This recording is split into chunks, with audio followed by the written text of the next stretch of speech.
They shall fear thee as long as the sun and moon endures for all generations, and he shall pour down like rain upon a mown grass, as showers waters the grass. Hallelujah. Welcome to a raining morning Wake Up Africa session on Dominion TV. My name is Precious Biadala.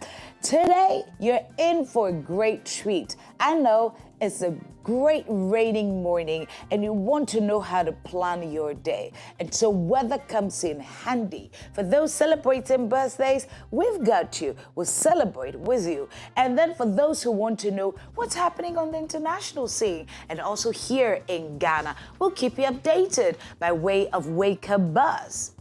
Are you ready to get into such a conversation as this? That lots of things have happened. Yesterday, Parliament of Ghana met, and then there were some levies passed. Do you know that from now on, you're paying 1 cedi extra on fuel products? Well, that's something that we should discuss along the line. Lots of conversations to go around today, and you want to join us on My Dominion TV on all social media platforms. Like, share, and drop comment. Tell somebody else that Wake Up Africa is awake, and it's one conversation at a time. Let's settle for the weather.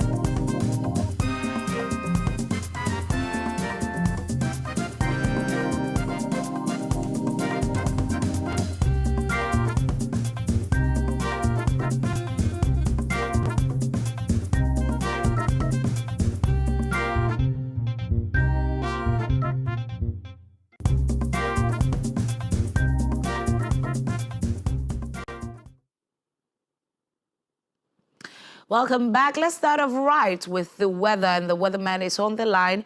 Good morning, Mr. Solomon. Good morning, Biadala, the precious one. Mr. Solomon. Hello, good morning, Biadala, the precious one. All right, I can okay. Yeah. Good morning, Mr. Solomon. Yeah, good morning, Biadala, the precious one. I hope you're good. Oh, by God's grace, I'm doing good. Great. It's raining here in Accra. How is it at yours? Yeah, it has stopped raining here. It's rained for quite a long hours, longer hours during the evening into the night. Right. All right. So people are listening. We want to know how to plan our day. And it's not only for Ghana, but other parts of Africa. What should we expect by way of weather report? Sure, thank you. And let me first greet our cherished viewers and listeners of Wake Up Africa on Dominion TV this morning. Midweek is here again, Wednesday, 4 days into the new month of June 2025. And here we are with the weather update from now till tomorrow morning over the entire country. It will be mostly cloudy with thunderstorm with rains over most parts of the country this morning, including the coastal belts, especially Greater Accra and Central region. Parts of the middle sector, transition and northern sectors of the country will also have some slight to moderate rainfall activities this morning. This weather system started from Nigeria yesterday afternoon and entered Ghana in the evening hours of yesterday and still behaving as I speak. Sunny conditions will gradually emerge over the entire country in the afternoon with occasional cloud cover. Southern half of Nigeria, Benin, Togo, and Ghana will experience another thunderstorms with rains late afternoon into the evening hours before or after 5 p.m. So viewers and listeners should take note. Accra and Kumasi will not be left out. The state of the sea will be rough today, so there will be the need for precautionary measures to be taken. Temperatures will range from 24 degrees Celsius to 30 degrees Celsius over the coastal belts, 23 degrees Celsius this morning to 31 degrees Celsius in the afternoon over the middle sectors, 23 degrees Celsius this morning to 30 degrees Celsius in the afternoon over the transition sectors, 25 degrees Celsius this morning to 35 degrees Celsius in the afternoon over the northern sectors of the country. So this is how the weather is anticipated to be over the entire country for the next 24 hours. However, I'll keep you updated with any changes in the weather in the course of the day for viewers and listeners to be very much aware. Thank you very much, Yadla, the precious one. So we should expect another rainfall or rainstorm activities tonight. Okay. All right, so we're expecting rain tonight. Thank you very much, the weather prophet. We'll be sure to keep ourselves warm, drive safe, and heed to the advice from the presidency. If you don't have anywhere to go, just sit at home. If you can reschedule your meetings, please do so. And while at home, here's the thing. One, don't allow your children get around electrical appliances. That's going to be very dangerous. And then two, you should keep them warm also. Keep your food also very warm because you want to keep the body warm whilst it's raining and it's cold. And for those who are driving, you want to be extra careful. Even during the day when it rains, it's actually good to put on your light, right? So that, you're visible to other drivers. There it is, by way of weather report. Now let's get on with some birthdays. Let's celebrate these special people celebrating their birthdays on the 4th of June. Yeah, it's your birthday. It's your day, one day out of 365. It's your day, one day out of 365. Happy birthday. Ooh, to you. Happy birthday. Yeah. To you.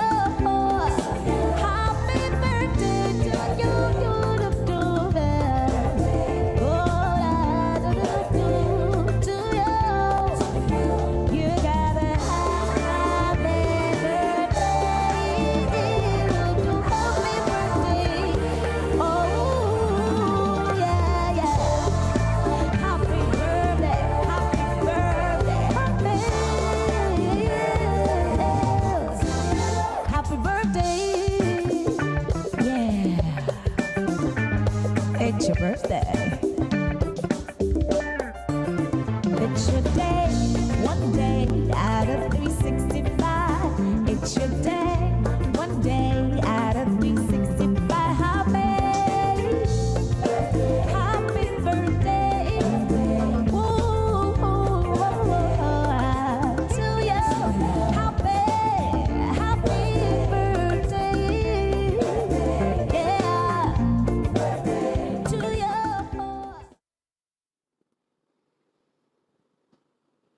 So happy birthday to you. We're still celebrating with those who are celebrating birthdays and even other anniversaries, right? So happy birthday to you. May the Lord be good to you, and may his mercies and grace be seen tangibly in your lives. You know what to do now. If it's somebody's birthday, someone special to you, you can send us their pictures, add the message to it, and then we'll be sure to celebrate with you. It's My Dominion TV on all social media platforms. Let's say a good morning to the Bank Hospital and thank you for supporting the morning show. So for all your health needs, you want to check them out at the Bank Hospital. It's located at Cantonment opposite NAFTI. You want to get there, you can book an appointment. They're on all social media platforms. It's just the Bank Hospital. You can book an appointment and you can see a doctor. Or you can just walk in and get it checked. The Bank Hospital has clinics. There's a stroke clinic. There is urology clinic and all of that. There's the sickle cell clinic. You can get in there and fix anything or ask anything concerning your health. And also, for those who are food lovers, here is good news for you.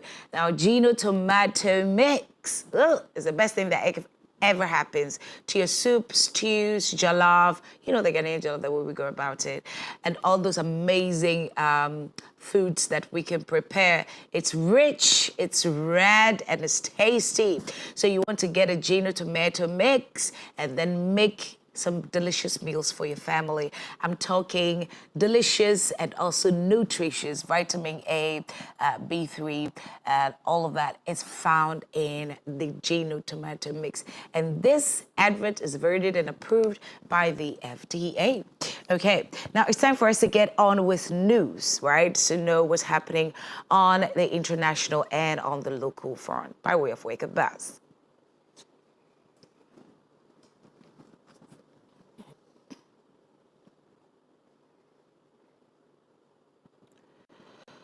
Right, district assemblies to receive 25 million Ghana cedi in 2025.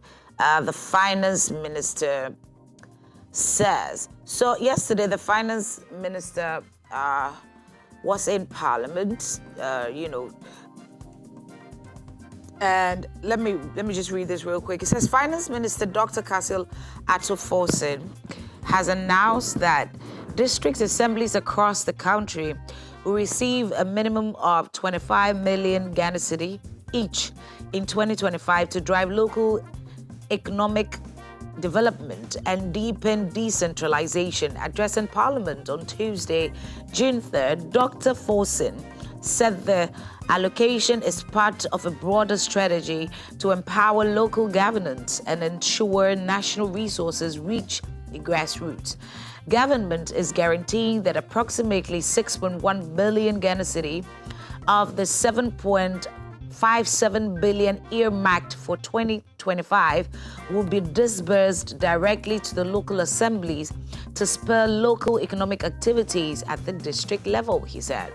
He added, and I quote, Mr. Speaker, in view of that, every district assembly will receive a minimum of 25 million Ghana cedi this year, 2025. Our resources extend beyond mere release of funds, but have taken decisive steps to ensure that these resources are utilized in line with the government's economic objectives, unquote. So this announcement actually comes off after a sharp criticism from the minority who accused the finance minister of deliberately withholding funds from key government institutions despite clear legal obligations and availability of resources nearly 6 months into the new administration. So in answering back, they are giving to each district assembly 25 million. Now the question will be, how would this be dispersed? They said that they're going to see to it that it is dispersed properly. Now, would we have a system to check how these monies are used so that there's no district assembly fund that is used for personal gains? So these are the questions that we're asking. What are the schemes in place so that we're able to account for these monies, and then how we can actually tell, even in the communities, how these monies have improved our lives? Now, that's the way to go.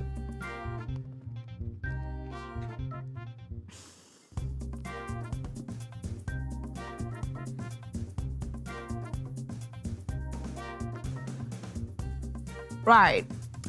I won't shield anyone from anti-corruption probes, Mahama says. Now, President John Dramani Mahama has firmly reiterated his commitment to the independence of Ghana's anti-corruption agencies and assuring that he will not interfere with ongoing investigations or influence any cases to be dropped. The president made this known during a meeting with the African Union Advisory Board Against Corruption at the Jubilee House on Tuesday, May 3rd, where he emphasized his respect for the rule of law and prosecutorial independence. I have told the public and assured my Attorney General and Minister of Justice that I am not going to interfere with their work. If the anti-corruption agencies go after anybody, I am not going to try to influence them or to drop any investigation against anybody, including those who served in the previous regime, many cases of whom are currently under investigation. That's what the president says. So if you're a government official and you're hoping that you do something illicit and the arms of the government would shield you, well, there you have it. You're left bare for the law to deal with. So let's do right, even in our little offices, so that at the end of the day, Ghana is corruption-free. Can we try that? It starts with you, right?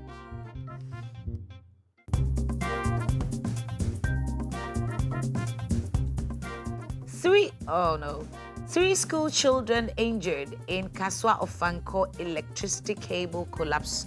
Horror. Three pupils are in critical condition and receiving treatment at St. Joe's Clinic at the Kaswa Polyclinic after a high-tension cable fell on them at Kaswa Ofanko in the Ewutu Senya East municipality of the Central Region. The unfortunate incident happened on Monday behind the Kaswa Ofanko Sports Stadium on the Ofanko J River Road. Residents told Adum News, that's a sister station, that a high-tension line had been faulty for several months, frequently sparking fires. Despite lodging complaints with the ECG, no action was taken, and this is the effect of it. Oh my God. They say they are still in shock over how the cable fell on the children after school hours. Well, according to eyewitnesses who rushed on the victims and took them to the hospital, they reported that they suffered severe burns, with two of them unconscious. Well, we're praying that these children would have good treatment from the hospitals and none of them would die. But this is it. First off, it's the raining season and you want to keep safe from such things. Tall buildings, electric poles, billboards, because you may never know. Because as it rains, all these things get weakened at the base, right? So you want to be extra careful. And please, if we can adopt, school busing or maybe transporting children after school at this time, that will really help. But we pray for these kids that, they'll find some help and they'll get back to the classroom as soon as possible.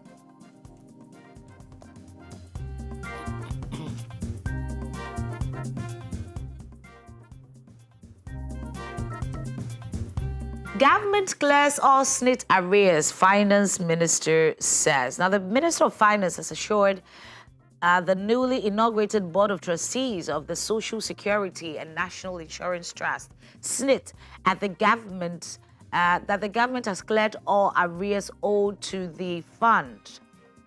Now, speaking during the inauguration in Accra, Dr. Forson reaffirmed the government's commitment to sustaining Ghana's pension system, stating all outstanding obligations to SNIT have been fully honored. I quote, "I want to assure you that the government is current on all payments due to SNIT," and unquote, he said. "We are determined to continue honoring these obligations to safeguard the pensions of Ghanaian workers." Now, the Director General of SNIT, Kwesi Afre-Baini, confirmed the payment and added that the government has not only cleared arrears it inherited, but also fulfilled all current commitments to the fund. Now, the assurance comes in the wake of heightened public scrutiny surrounding the management of pension funds, as well as renewed calls for transparency in SNIT's investment decisions. Now, Dr. Forson's remarks are expected to boost public confidence in the fund's financial stability, and government's continued dedication to protection of the retirement of beneficiaries of the scheme.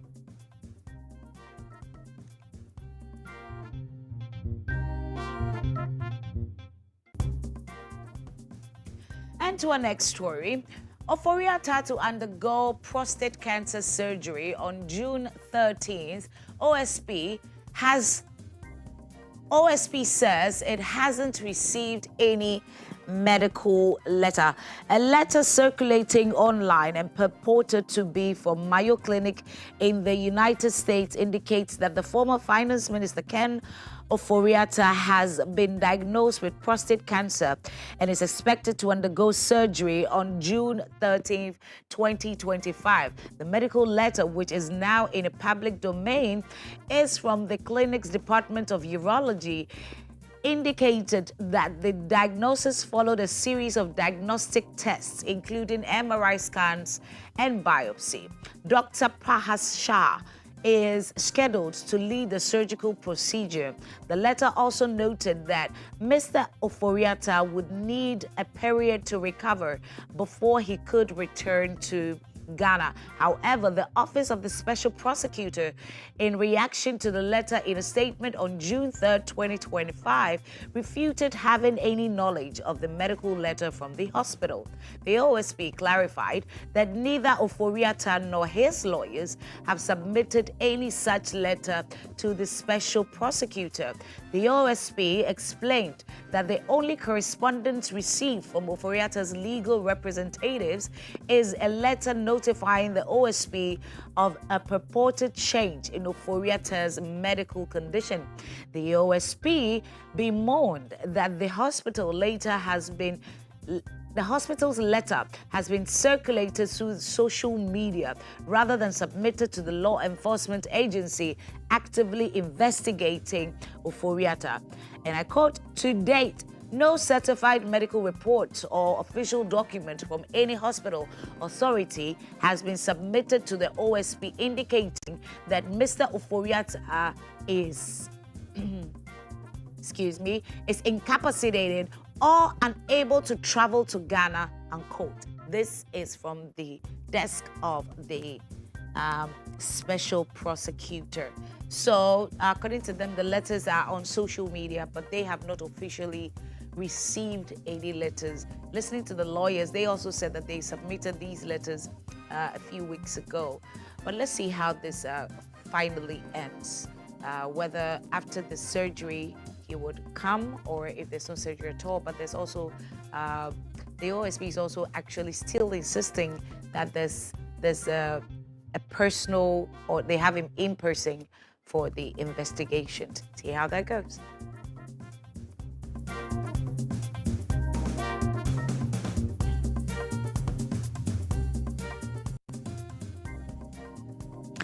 Three witnesses give testimonies in 49.1 million fraud trial of the NSB ex-boss, Edu Boahene.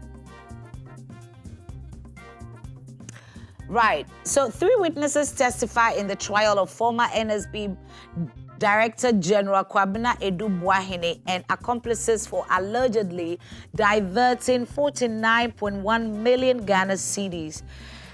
The prosecution of Kwabena Edu Boahene, the former Director General of the National Signals Bureau, his wife, Angela Ejay Boateng, the associate Mildred Donko, and their jointly owned company, Advantage Solutions Limited, is intensifying as three key witnesses have provided testimonies in court.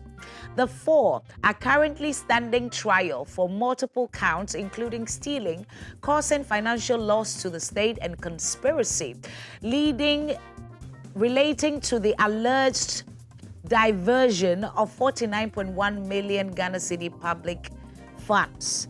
At the heart of the case is alleged diversion of 49.1 million from the Bureau of National Communications, BNC, the predecessor to NCB, under the guise of purchasing a cyber defense system that investigators say was never delivered. So this is it. This is an add-on to the case that is already ongoing.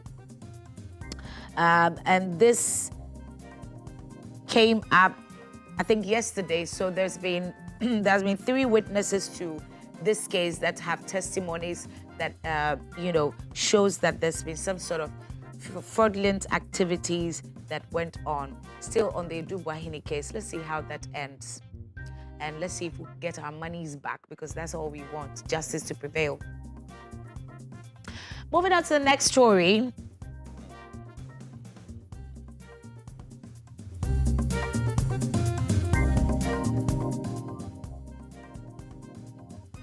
So registered nurses, announces withdrawal of emergency services as part of ongoing industrial action.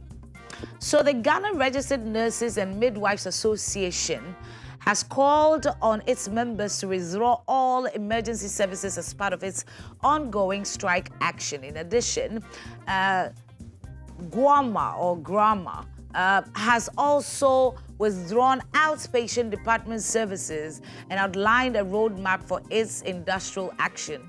In a sequel statement to its earlier announcement of the strike action, the association called on all nurses and midwives to remain focused, resolute, and unperturbed.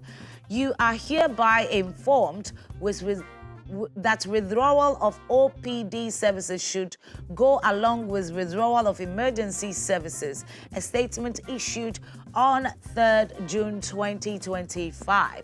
Now, the association urged all nurses and midwives to participate in the industrial actions. Now, here it is. More than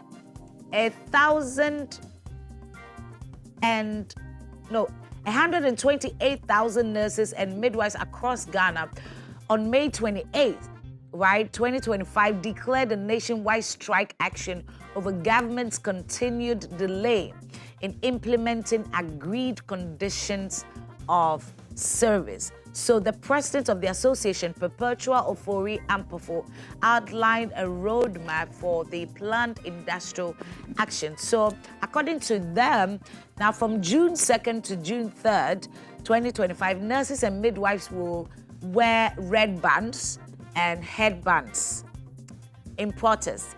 And then from 4th to 8th June, they'll withdraw all outpatients. So OPD, if you have headache and stuff like that, you can go for OPD services. And then from 9th June, they would totally withdraw all their services. That's nursing and midwifery services. And that's the update on the strike action. Well, there's some negotiation that's about to happen so that we see, because these promises are from the erstwhile government. And so negotiations should be going on for us to see what to do. If nurses and midwives withdraw their services, that's disaster, right? And we shouldn't watch this to happen. Let's get on with international news, shall we? South Africa's ex-president loses bid to have arms deal graft charges dropped. So a High Court judge in South Africa on Tuesday dismissed the application for former President Jacob Zuma to end his graft trial. Zuma, together with French company Thales, are facing charges including corruption, money laundering, racketeering that dates back to a 1999 multi-billion rand arms deal. Together, they had applied to have all of them dropped, claiming that repeated delays in the death of 2 witnesses had irritably prejudiced their right to fair trial. But the judge said that while he did not want to apportion blame, the state had argued that the delays were largely caused by the ex-president and to a lesser degree, the French company. Right, so it's been thrown out of court. The case would still continue.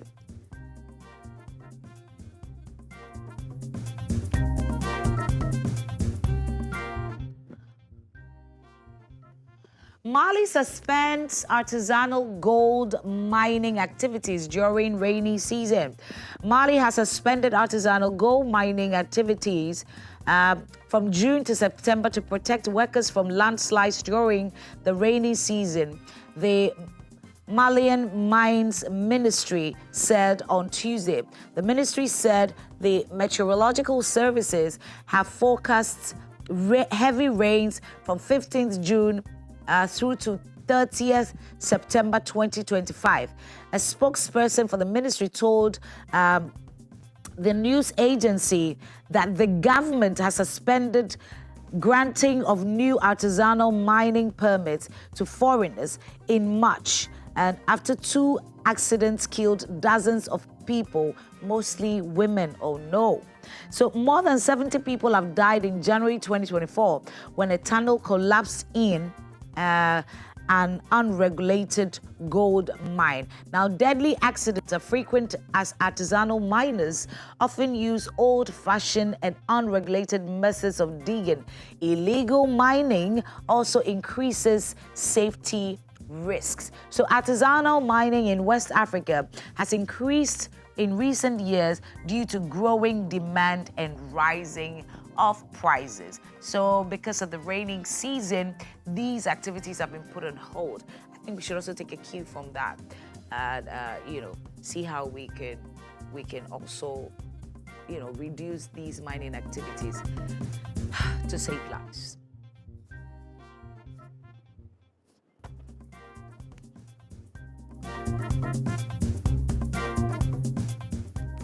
Devastating milestone. More than 4 million people have fled Sudan since start of civil war. Now, Sudan's war has reached a devastating milestone.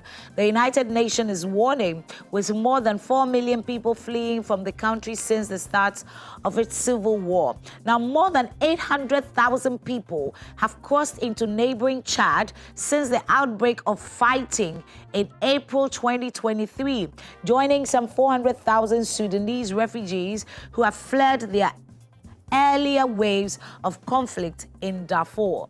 Now, the most recent influx into Chad began in April 2025 following violent attacks that armed groups in North Darfur. In just over a month, more than 68,000 refugees have arrived in Chad's Wadi Fira and Inedi East provinces, with an average of 1,400 people crossing to the border every day, according to the United Nations Refugee Agency. My God, this is really huge. The effect of war is never a good thing. Never a good thing.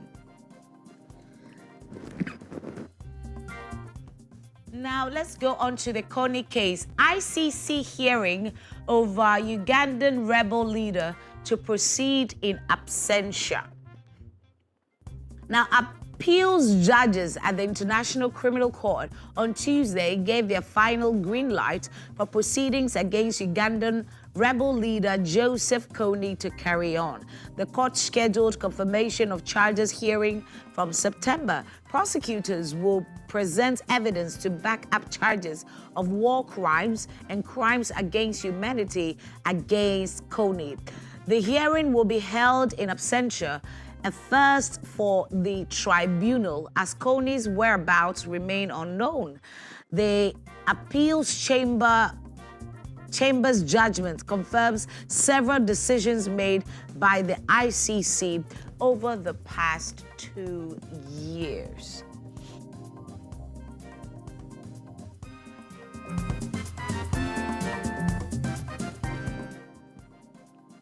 Now, former German Foreign Minister Bierkirch, right, to lead UN General Assembly. Now, Germany's Annalena Baerbock, was elected by secret ballot Monday to be presented to the United Nations General Assembly at its 80th session. In accordance with the established regional rotation, the president of the 18th session of the General Assembly is to be elected from the Western European and other states group. Baerbock obtained 167 votes. Congratulations, Baerbock.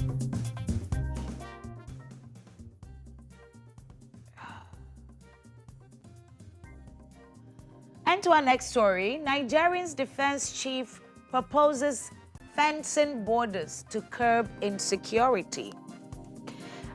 And this news is coming from Abuja. Nigeria's defense chief on Tuesday called for country's borders with its 4 neighbors to be completely fenced to curb the entrance of armed groups amid escalating insecurity.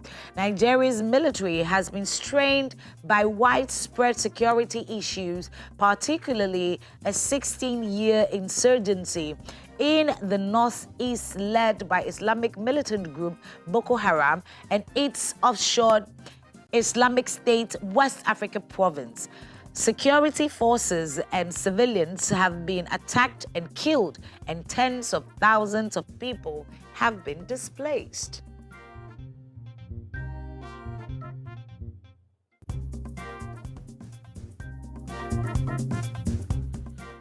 And to the very last story, Senegal aims to raise tax collection to cut reliance on external funding.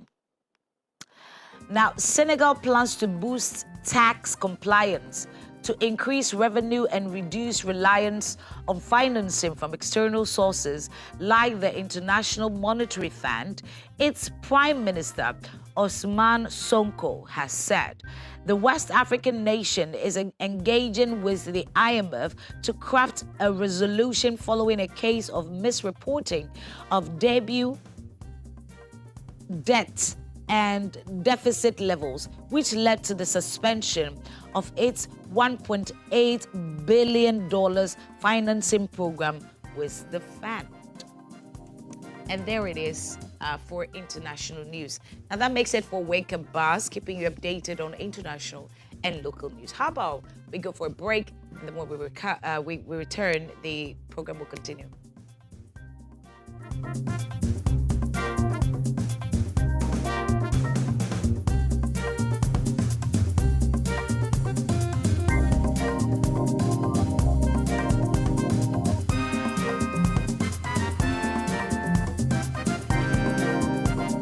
I want to welcome you to Wake Up Africa Morning Show. If Africa has ever needed to wake up, it's now. I promise you that this Wake Up Africa Morning Show will impact your life. It will illuminate you. The Bible said that thy word is a lamp to my feet and a light to my path. You need this insight. You need the understanding required to make all the difference in all of our lives. I want you not just to tune in to the Wake Up Africa Morning Show, but I want you to be a sponsor.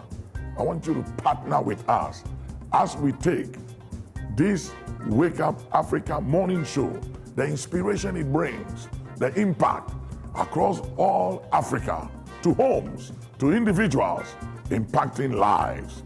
Join us to make a difference.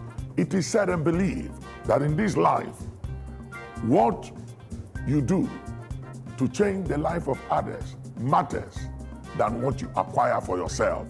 It is believed that it's not what you have, what you possess that matters, but the difference you made in the life of others. I believe as you partner with Wake Up Africa Morning Show, you'll be joining us to make a difference in the life of so many people out there. Partner with us, and every time we touch a life, you are blessed. Every time we impact a family, you'll be remembered for good. God bless you. Looking forward to partnering with you and tuning in to Wake Up Africa Morning Show.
Today, that the power of God that is coming upon your life, no enemy will touch you and go free. Experience the power. Take dominion. Say in the name of Jesus. I prophesy.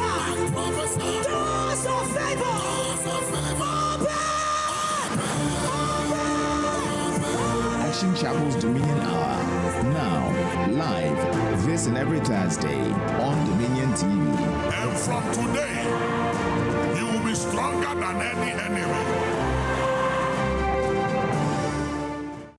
Hooray! Dominion TV is now also a digital terrestrial free-to-air channel. This means you can watch us in Ghana from your digital TV without any subscription. Just rescan your channels on your digital TV to access it.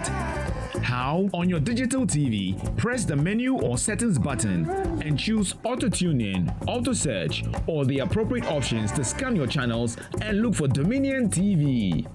Enjoy some of Africa's best Christian lifestyle programming from Dominion TV.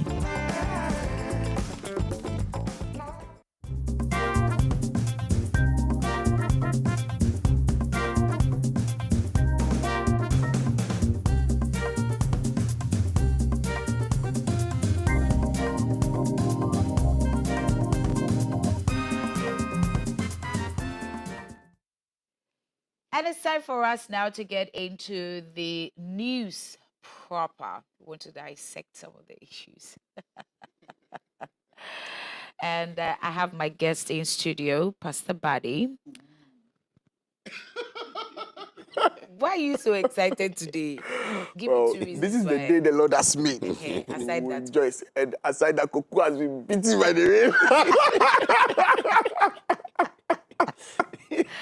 Good morning. Why are you not here to relieve me of this? Why? Coco has been beaten, he has been shaped by the rain. You know, he's in bed or with a blanket. And I know, I'm shivering like it's not easy for him at all. I'm very excited. And also, Reverend Savior, please, good morning. Yeah, good morning, good morning. Yeah, I hope you're well. You're looking dapper though. He looks like a pastor in there. Yeah, like a pastor. The pressure this morning. Well, lots of things have been happening in the news. But, I mean, real quick. Yesterday, Parliament was a little chaotic. This thing of staging walkouts, like...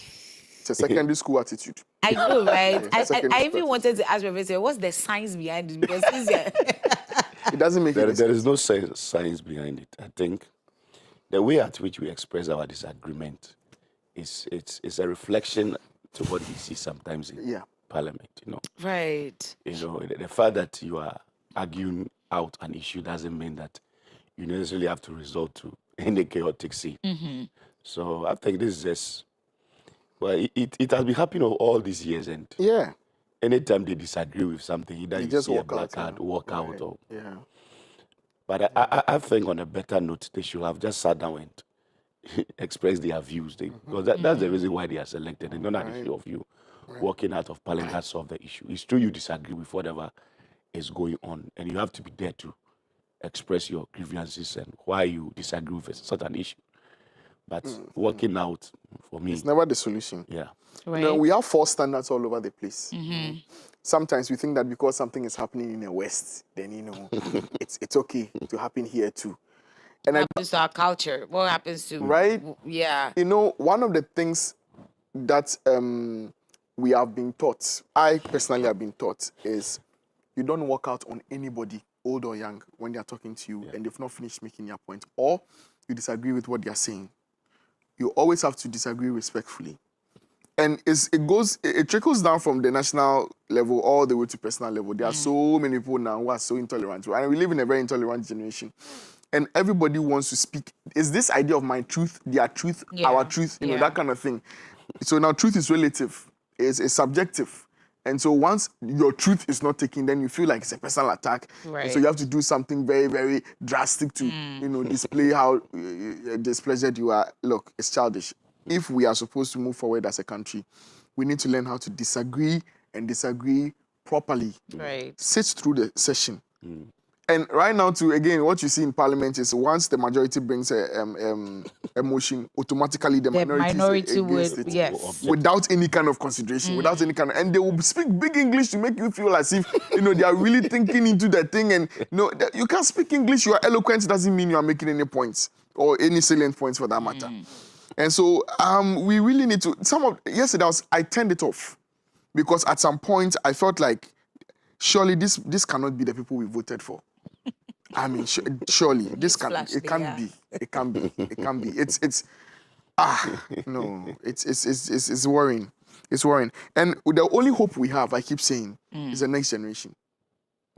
What are we giving them to make them We need to our? educate. Because you see, even the next gen, we agree that children learn what you're not saying. Right. They do what you do. They not do you say. what you do and not what. So what you haven't even, if it's the things that you haven't even thought about, is what they know. Yeah. And we are watching parliaments or parliamentarians who are our fathers, our uncles, respectable grandfathers. people, exactly, in society. When they come to church, we give them front rows.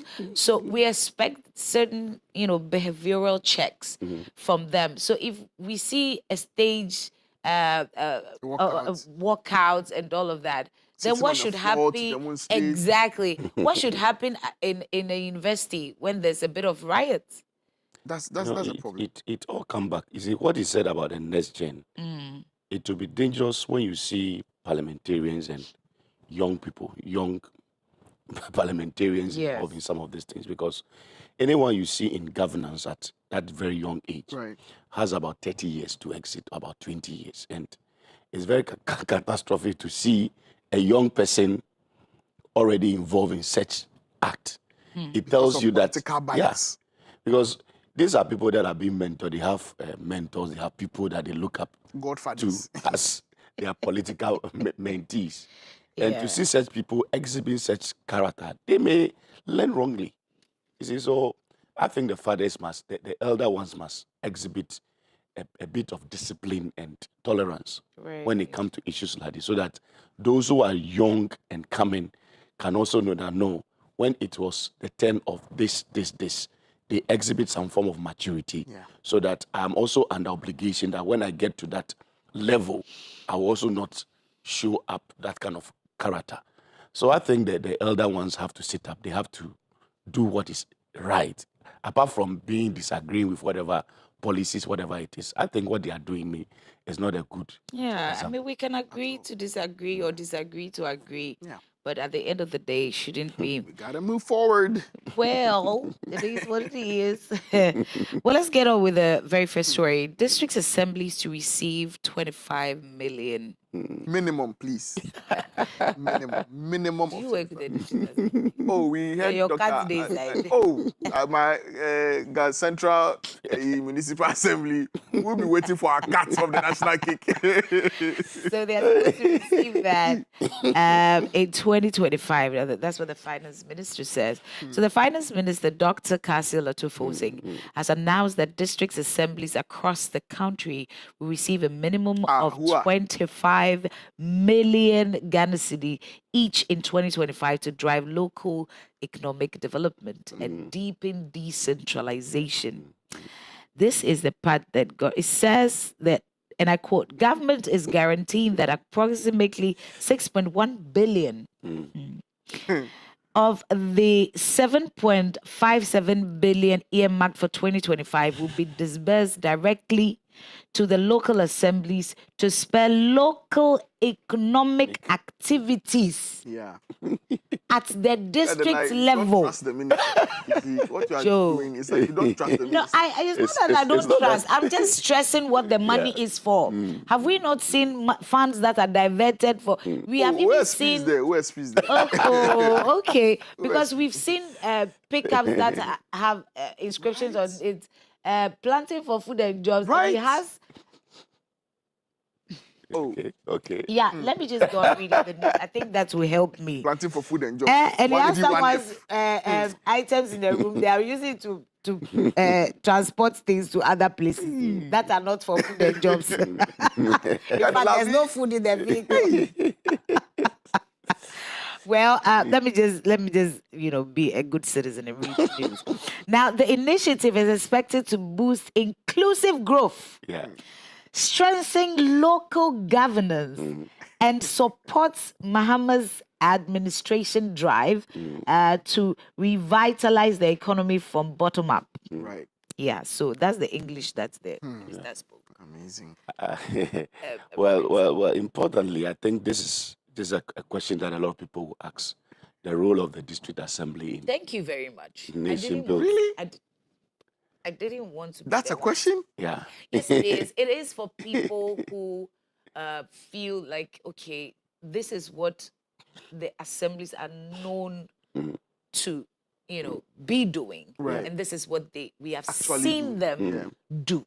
So there seems to be some sort of a gap, Disconnect, right. and I'm also thinking that some people have lost maybe confidence in these local offices because there are certain things that we expect that shouldn't even get to certain offices, right? Imagine even in your church, it's not every issue that should come to your desk. Yeah. That's why there are shepherds and there are, other Heads of stuff. departments My and stuff, point right? exactly.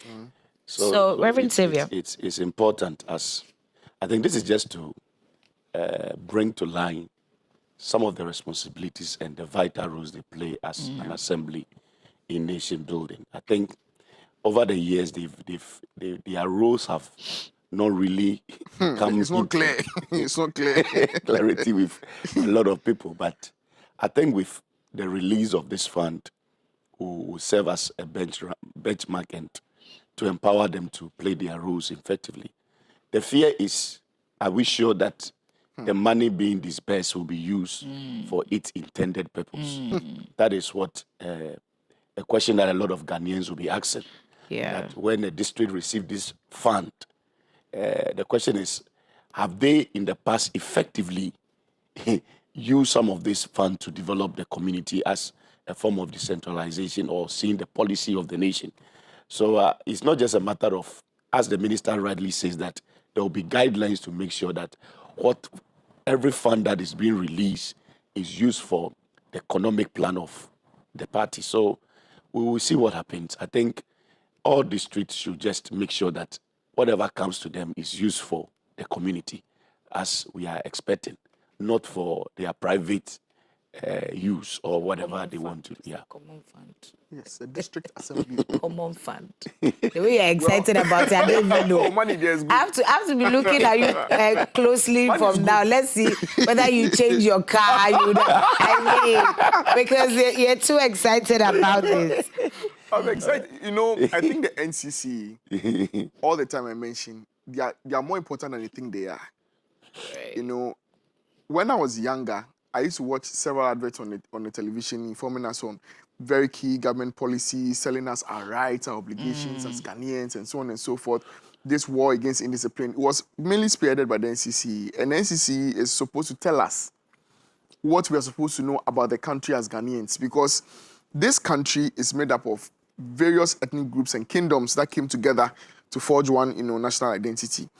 And so we are still learning each other. We are still getting to know each other. Even as of now, there are certain tribes that we've been told we cannot marry from because we are too divergent. Well, Yeah. Don't you know that there are certain tribes that certain parents will never marry? I thought that was then, and I thought that there's a kind of education. It's still now. there. It still is. It's still very much active. There are people that when you go and you want to meet your in-laws, they say, "What's your surname?" You mention from where, and then from the facial expression following that question, you will know whether you pass the person or not. Well, I faced some issues with that. Really? Personally, not relationship. A few offices that I wanted to work at, where I would go through the interview, and then when it got to the very last, na ufri. That's the question. I'm like, oh, Charlie, what?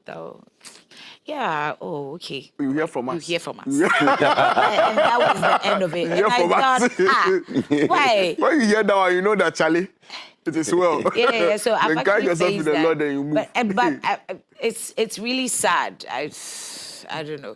I mean, for marriage, probably, because you might feel like your daughter cannot be. But for corporate work, the job is not yours. You're just the boss. They still feel like they have to work with people that they can deal with. I see. People that they don't have People to. of like manner. Right? Anybody who not going to be, I've offended you small now. My one leg is missing. I woke up without one leg. I don't want any trouble. I want to be able to offend people freely. I think the NCC is a glue that binds us. Right.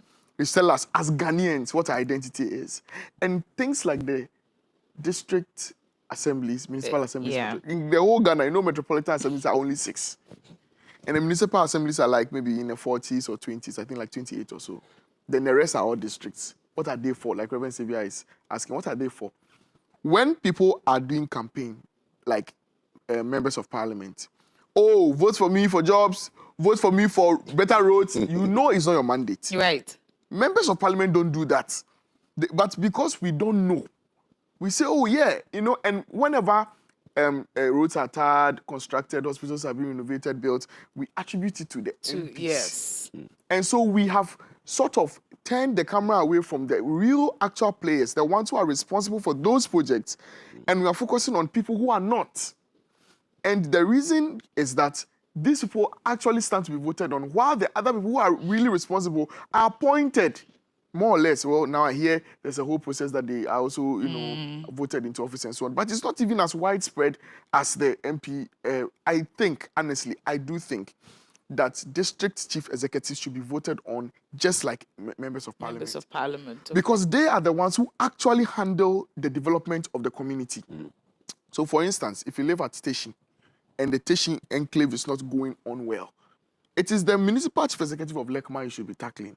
Because he is the one who's supposed to be making sure that all the feeder roads are fixed, not the MP. Not Okoboy or whoever it is. Who is there now? I don't know who the MP is. I heard he lost again. Okoboy lost again. Yes, he did. So he lost like an MPP person or an NDC? An MPP. So who is the MP? There's an NDC MP? There's an NDC MP. You don't know your MP, right? What are all these things? You are inside the constituency, you don't know your MP. My MP, I think he's still under control. No, I know my MP. My MP is, I know my MP. Tobin. Tobinko. That's my MP. Elder Tobin. That's my MP. He's not responsible for the roads in my area. So this money that is about, I'm excited because it's quite hefty.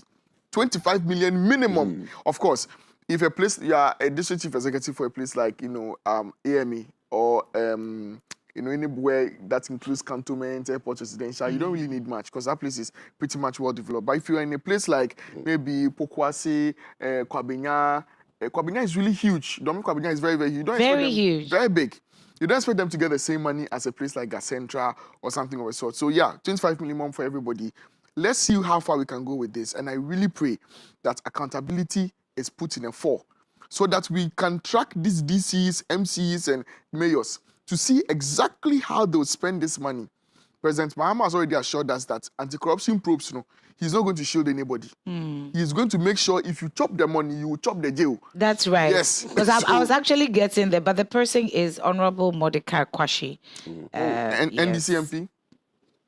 He's, yes, NDC MP. Okay, Honorable Mordecai Kwashi. Yeah. So he's not responsible for Lekma doing roads. And he plays a role. He definitely will play a role. And what people don't also know is that sometimes in one district, you can have 2 or 3 constituencies yes. within the same district. Yes. So districts are not the same as an NCC. We beg, we plead, we beg you, just help us to understand this thing. And all these other campaigns, like throwing rubbish into gutters, it's raining now. Yeah. It's been raining since 4 a.m. What's the time now? It's 8:20. So it's been raining for about 3 or 4 hours now. I'm only wondering how Circle is looking like now, how these other flood-prone areas are looking like now. And it's all because people will throw rubbish into the few drains that we have and get them choked. If NCC will help us, you remember Akwalao Kohin, Meko Library, NCC, and all of those things helped us in our fight against drug abuse, and it's reduced substantially. So please, NCC should help us understand what the use of the district assemblies are and who is responsible for what, so that we know where to direct our issues. And also, I think the local government ministry should help us with respect to the DCs and MCs being actually voted upon. I think in the US, Congress is voted upon. To be a congressman, you are voted for. To be a senator, you're also voted for. And one is in charge of local governments, other is in charge of national whatever. I think a similar approach in Ghana will really, really help so that we can hold those we vote into power accountable. God bless our homeland, Ghana. And make our nation great and strong. Hey, I almost got that wrong too. Hey, okay, so I'm just learning that Mordecai has been replaced, so it's Rodling Adjoa Kodria. But I want us to get Adjoa Kodria. Amazing. So I want us to get into what the president said about corruption. About corruption.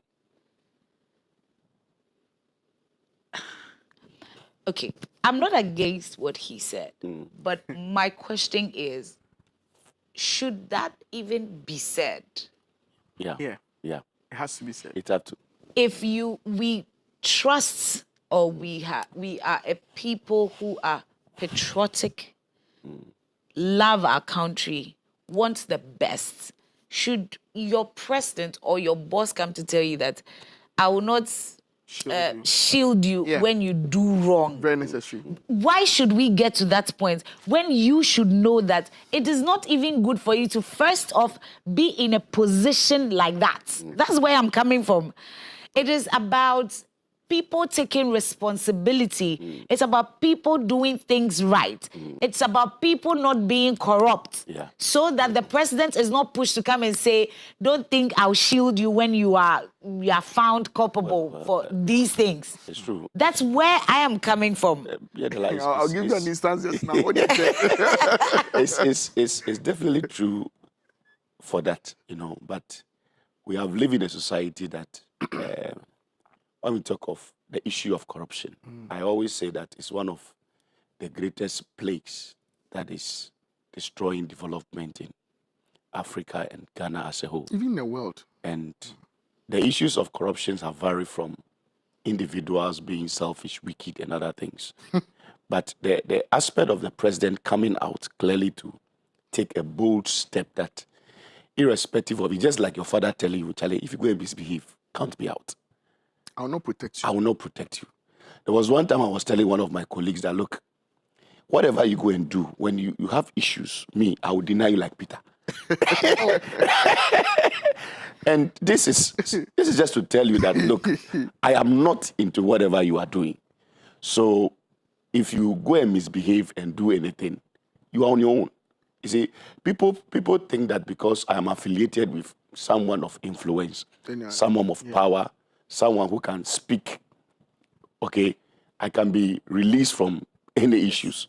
There will be issues that people get to the police, and if you are not careful, they'll call the IGP called, release my boy. And It's my boy. you see, so people who are really connected feel that kind of strength that when I do anything, I have the backings of the president. Somebody who goes to the president's office always, chat with him, communicate with him, knows very well that anything at all, when they call the president, he'll be released. So for the president to come out with such a statement that, look, if you are either in my party or out of party, if you are involved in any issue of corruption, I'm not going to shield you.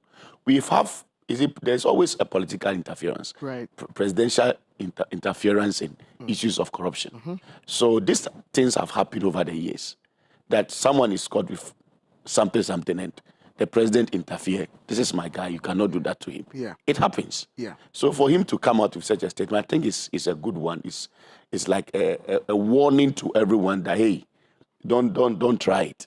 You see, and I was asking myself that, as part of what he's saying, I always disagree with. I love the way they give presidential pardon to convicts. Yes, some convicts. Some convicts. But to me, it's like, okay, if I misbehave during this era, okay, and for instance, I'm being jailed 1 year to a change of government, and a new party comes in, you can give me presidential pardon. And some of these things also should be looked at.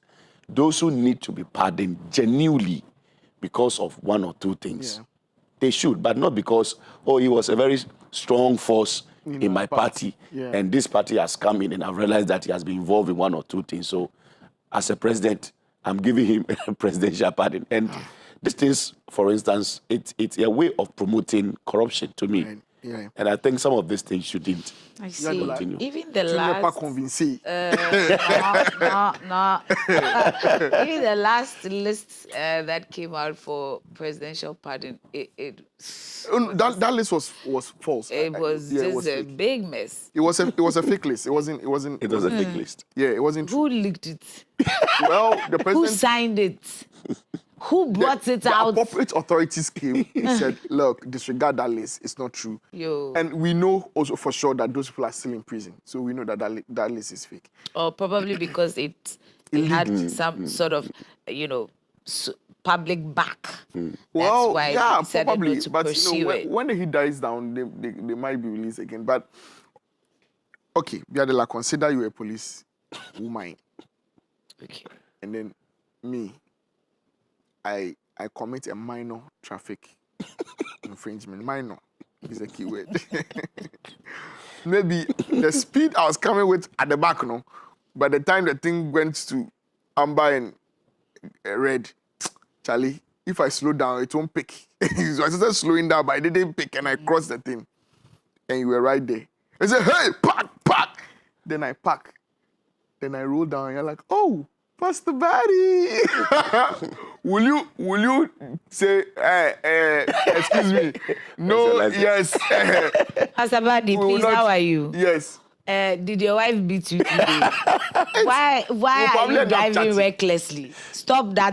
Bring your license. It's minor, right? It's minor, but my point is the thing I don't know. It's as though Africa gradually is tightly linked or connected to corruption. That's because look, Biadela. Yes. I keep saying that these narratives are pushed by certain agenda boys and girls. So, yes, we know we have problems. Yes, we know we are bad.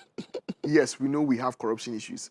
But when I hear of some of the scandals outside, especially in those so-called international organizations funded by these Western guys, you realize that we are not even close to a millionth of what they do over there.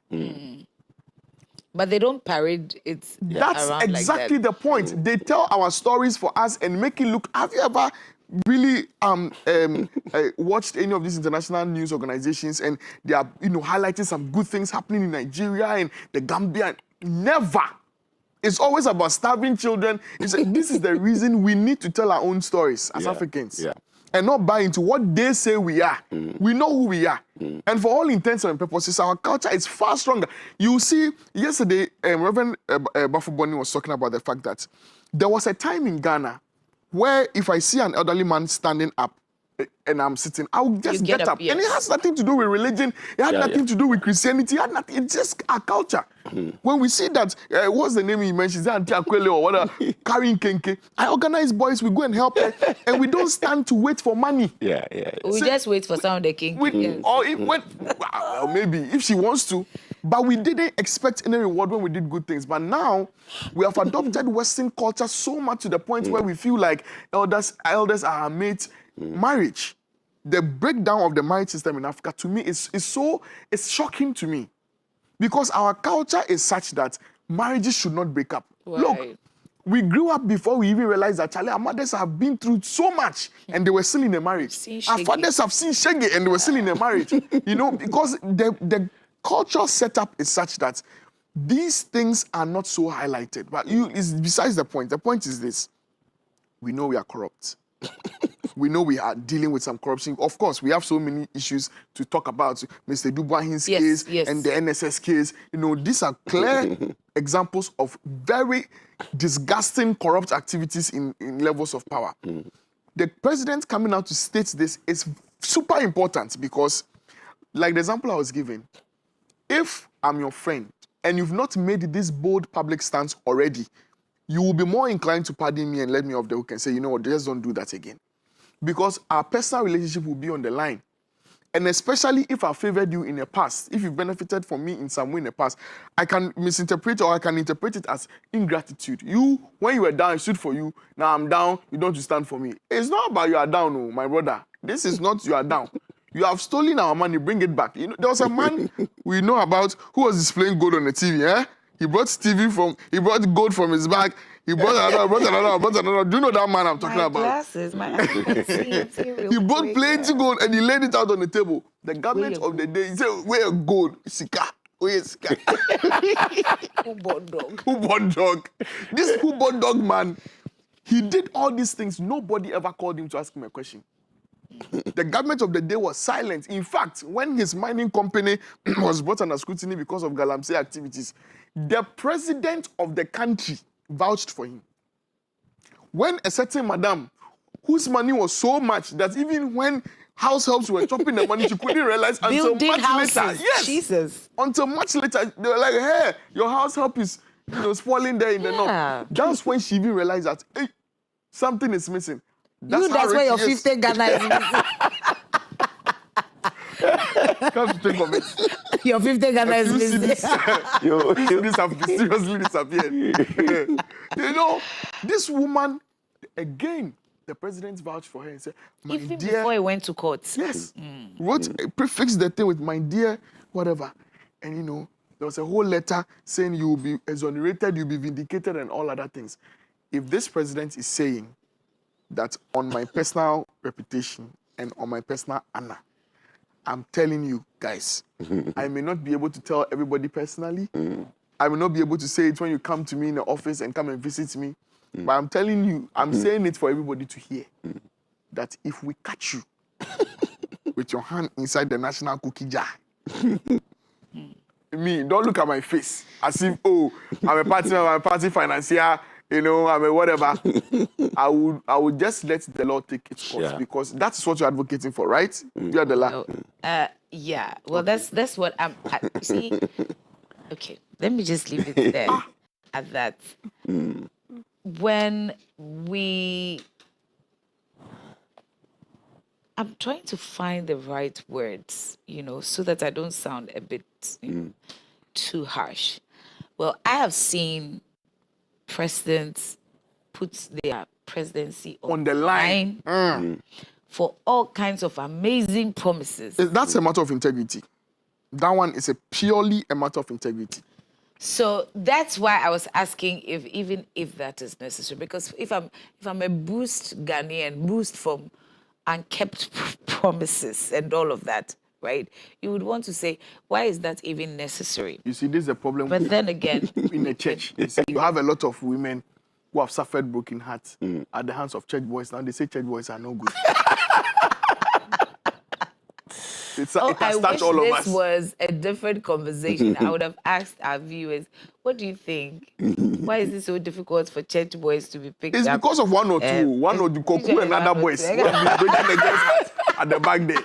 Now, it has touched all of me. I'm not mine because of Koku's illicit activities. Good morning, Koku. Don't worry, I can see the spirit. You're scooping water out of the your president room. is suffering because somebody came and said, I'm putting my presidency. You see, it's not fair. Yeah, so it's not not about that, but people have gone through this. That was not the first promise that went south. Lots of people come, even with campaign promises. And I think that's why he decided to have this social contract, try to, rebuild some sort of confidence in government. But let's not get there. That's my point. If you're put into office, at least protect the office and protect the next person that will come there, right? So that when we advertise or we probably when we get it onto the international scene, there's something to hold on to. There is some level of credibility to hold on to. We don't have to come and say that,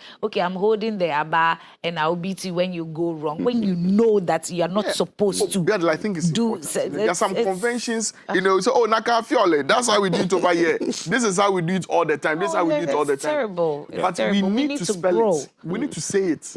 We need to say these things. We need to actually say it. Please do not walk on the grass. Please do not drop the pure water rubber on the pavement. Oh my God. Because now it's become such that we know it's the right thing to do. We don't do it. Even this thing that the president came about the ethics for office holders. Yeah. We know that as an office holder, you are not supposed to be doing things that will put you in a line of conflict of interest and stuff like that. But he now has to spell it out. It's now gazetted. It's a law. So when you break it, it's not just a matter of going against convention. It's criminal. That is, I think it's necessary. In this our stage and where we are getting to in our democracy, where people feel like, they can do anything because that's what's been done over the years. We need to do the right thing, and we need to do what's right, not for us, so for the next generation. My point exactly. Well, I'm not against the president, saying it. I just wish that we never got here. Right. That's it. Right. Well, let's get on with some other topic. 3 school children, on their way from school, injured in a Kaswa Ofanko electricity cable collapse. Horror. It's such a mess. Is that Kaswa? Yeah. So wait. That's Kaswa. What? That's Kaswa. That's a drone shot. So it's not the. You have been passing under bridge. That's. This is a drone shot. Please be advised. So 3 people in a critical condition, receiving treatment at St. Joe's Clinic, the Kaswa Polyclinic, after a high tension cable fell on them. At Kaswa Ofanko in the Ewutu Senya East Municipality of the Central Region. The unfortunate incident happened on Monday behind the Kaswa Ofanko Sports Stadium on the Ofanko J River Road. Now, residents report that these faults, have been noticed for over several months, and they lodged complaint to ECG, and nothing has been done about it. And the eyewitness actually said that 2 of the children are unconscious, and they are in very, very critical conditions. Wow. The devil always takes advantage of things that we've not submitted to God's wisdom to wreak havoc all the time. Proverbs 27, verse 12, Proverbs 22, verse 3, they say, there's this very weird thing in the Bible, There are certain scriptures that are repeated word for word in 2 separate places. Whenever you notice that, you need to take note of it, and you need to really take note of it, or what the scripture is saying. Because when God is saying the same thing twice in the same exact words, you should know that it's important. Proverbs 22 verse 3, Proverbs 27 verse 12, word for word, it says, a prudent man foresees evil and hides himself, but a foolish man will overlook it and be punished. Twice the Bible says that. And we are at fault in this regard as a nation. Yeah. When things are... when I was coming this morning, I left home around 6. It was raining. The sun wasn't out. We had our headlights on. We had the driving on the highway. Why? Because there are no street lights. I don't know what we are waiting for. I don't know what we are waiting to see before we put street lights. Your area is not part The of the N1. promised. The N1. The promised 50. I don't even want to go there. Don't go there. Wabenya, have you received your street lights? Well, we have in some parts. Hey, it's like I'm alone. If you want to say something for me, you also have received your street lights. Hey. You see why the 25 million is important? I know, right? Well. Hey, this is Papa. The N1, the entire N1, all the way to Accra Mall, no street lights. And we are waiting for something like this, right? When the president was up and doing in January concerning floods, people say, oh, it's too premature. Look at it now. And there are so many things that we look at, we stare at with our eyes, and wait, and when they say, oh, it's a devil, I'm sure by now, say fearful and other things have come in. Oh, yes. I mean, if I were the mother, I would have said, why is it that it happened at that same time? Right. What kind of collision could that be? We know. What kind of coincidence could that be? It's not a It has to coincidence. be for my father's house or my mother's house. But you know that it's the spiritual implications, as spiritual intelligence as we are, we know that it is true. But the reason the devil could take such an opportunity and could occur such an incident is because we have allowed it. Right, that's true. There are legalities in the spirit that allow for such tragedies. Yeah. Not all of it is like this. But if the devil will ever have a chance, let me preach a little. In Job chapter 3, verse 25, right? Job said, the thing which I greatly feared has come upon me. And he said, I was not dwelling in safety. Even though I was not quiet about it, I was afraid that a day such as this will come. Now, in Job chapter 1, verse 9, the devil, in response to God, was telling God that he had so protected Job that he could not penetrate because he had tried. So while Job was saying he was not protected and he was afraid such a day will come, the devil knew that heavily guarded. Yeah. And when God said, okay, you can touch him but not his life, the thing that made the devil able to enter Job's life to wreak all that havoc within the space of a few days was that fear. So a small legal opening will give the devil an advantage, and that is what mostly happens. Your temper, which you have not submitted to the Holy Spirit, will be the reason your marriage will break. And you come and continue the pattern of long divorces in your family. And you say that, oh, generational curse. Yes, but it could have ended with you. With just a little attention to detail, the appropriate authorities should take notice of certain things. And they said they reported it several months ago. Exactly. To It had been sparking. If maybe this could even be the lesser of two evils, because if the spark generated the fire and it caught the transformer and started burning people's homes, that would have been a far more, severe this thing. And so we need to be very proactive. Right. Potholes, filling of potholes. You see a major road, Tema motorway. Yeah. There are some potholes. If you use the motorway, you will know. No. You will know that this part there, when I'm getting here, I slow down, I dodge like this.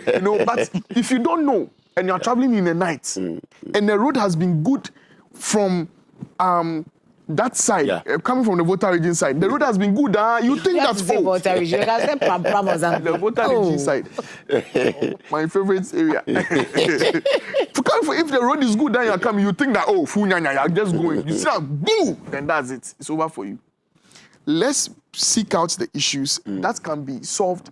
A little leak is easier solved than a huge. Yeah. That's very So it's better if we take out these little things that we can take out now, so that we avoid disasters like this. Yeah. Thank you very much, Exactly, Ato. so that we don't come and speak English to Yeah. the parents after they've lost the children. Because I mean, for kids to suffer such burns, I mean, you work it's a sad with one. health Yeah. service, such burns that are caused with It's by serious. electricity and all of that. It's serious. It's serious. Even though they haven't told whether it's first degree or third degree burns, but I mean, these are children, right? Yeah. Yeah. It's sad, you know.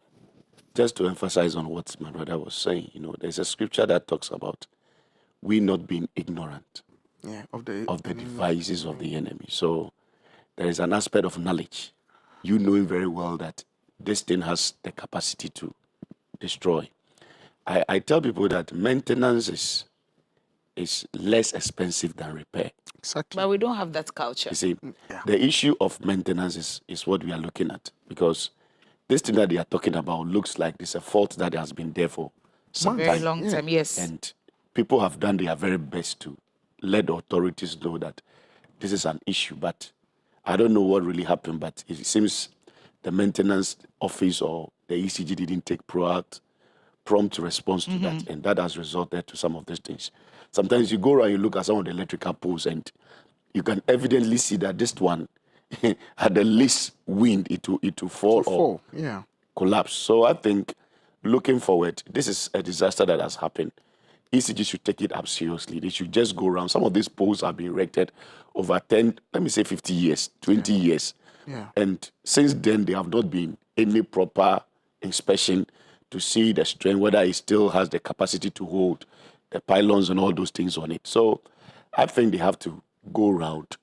The authorities that are important, the authorities that are involved, they should be released immediately, should go around some of these electrical poles that are in the system, because if one breaks down, that means the capacity of others also, because all these things were done within the same time frame. So if you see a deterioration in one of them, You need to check the it rest. means that it could be that they have all reached their life expectancy or something like that. So the capacity or the potential of all of them deteriorating is high. So I think there should be a prompt action. They should look at it before.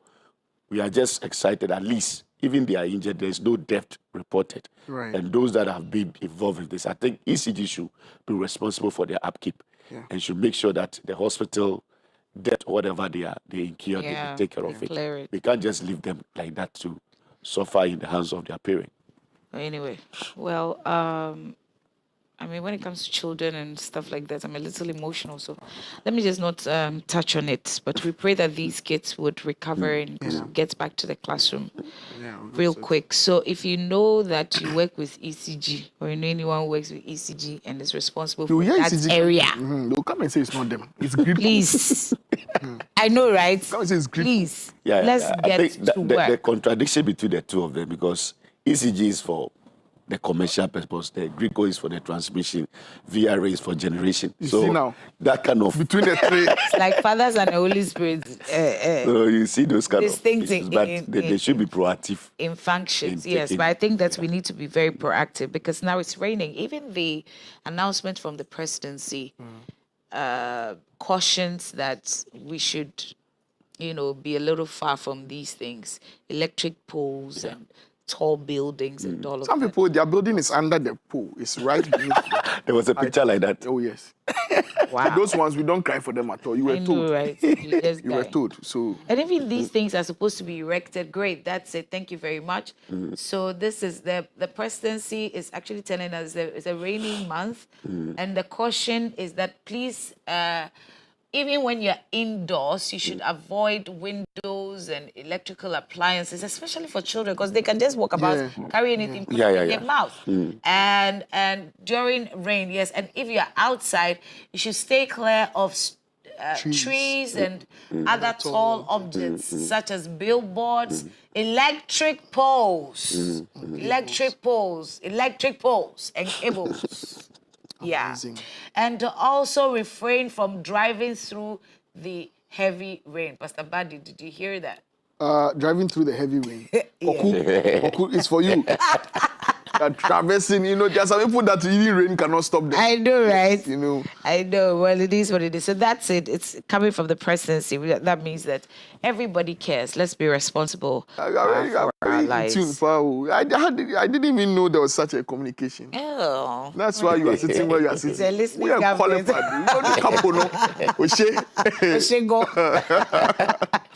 Right now, let's get on with a very big issue that's making rounds. Ken Ofori-Atta.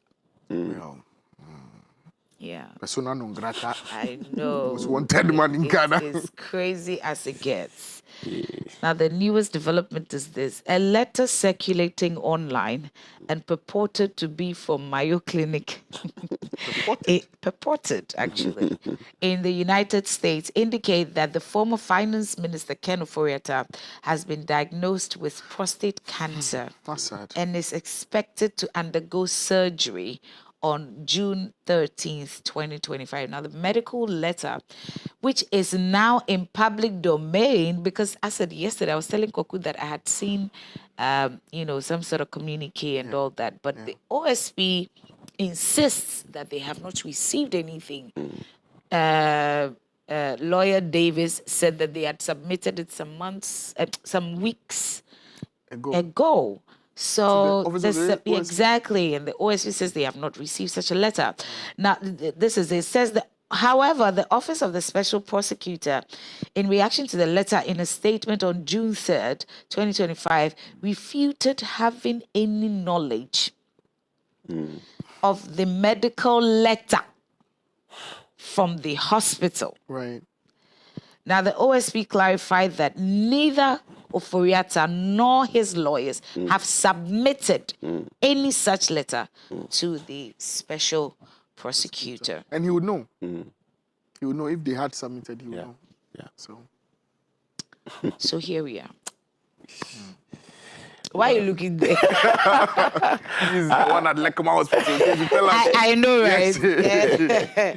Well, it's rather unfortunate things have turned up this way. I always say that we're all aware of the excuse that was given. It's an excuse. Hey. No, this way.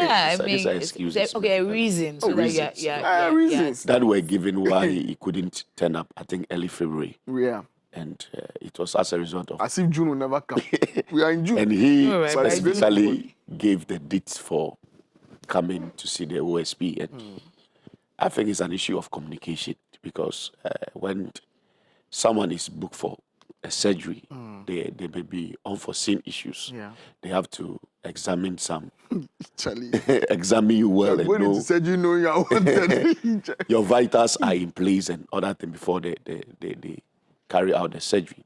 It's rather unfortunate that such information was not communicated to OSP on time. And I don't know how the letter even came to public domain because these are personal it's issues. Not strange. I mean, stuff have leaked for us. No, but these are medical issues. And if you cannot come for such an important meeting, I think it's right for so far as they were able to write something, this letter should rather be directed to the OSP. And they were asking of the BIOS report so that they can confirm that it is not a forgery or something like that, but to be sure that you were really diagnosed of whatever medical condition that you were having. I don't know why they kept all this until, I think, 3 days to the meeting before, not even to the OSP, but to the public. To the public that you are going through this. I think that is unfair to the OSP. But I think that if it is true, it's true. If it is really true, I think they should give him some. Since he said it's 13th of June, that the surgery would take place. And after that, he needs some weeks for recovery. And as the doctors are saying that for him to travel in person to Ghana will be an issue.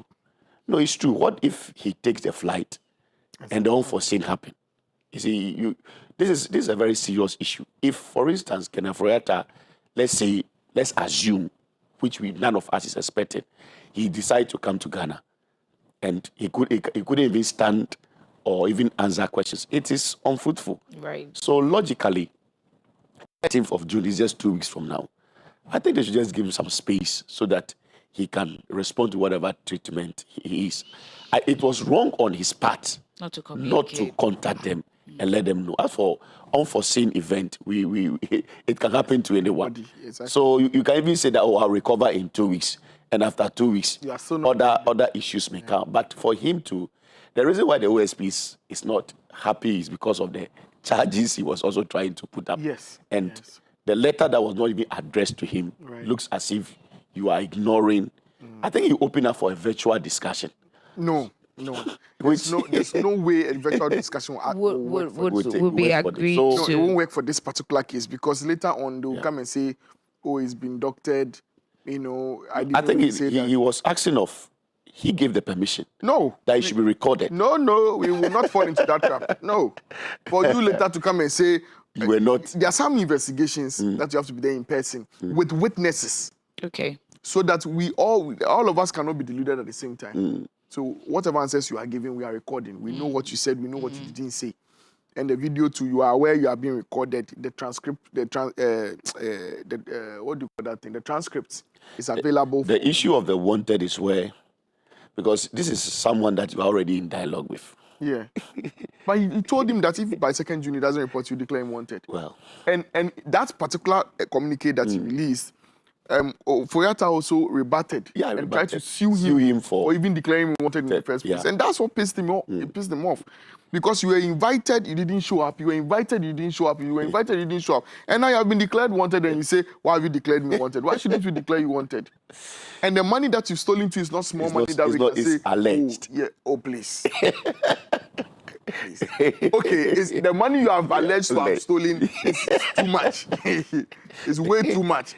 So we are allegedly asking you to allegedly come to allegedly answer questions so that we can allegedly have answers and allegedly probably put you in jail or allegedly set you free.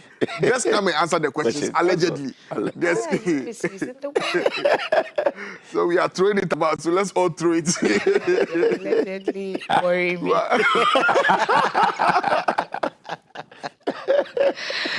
Well, to another fraud case, Edubuahin. I know. Still going strong. Yes.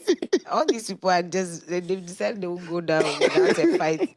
So 3 witnesses give testimonies in 49.1 million fraud trial of the NSB Director General, Kwabena Edubuahin, and accomplices for allegedly diverting 49.1 million Ghana cedis.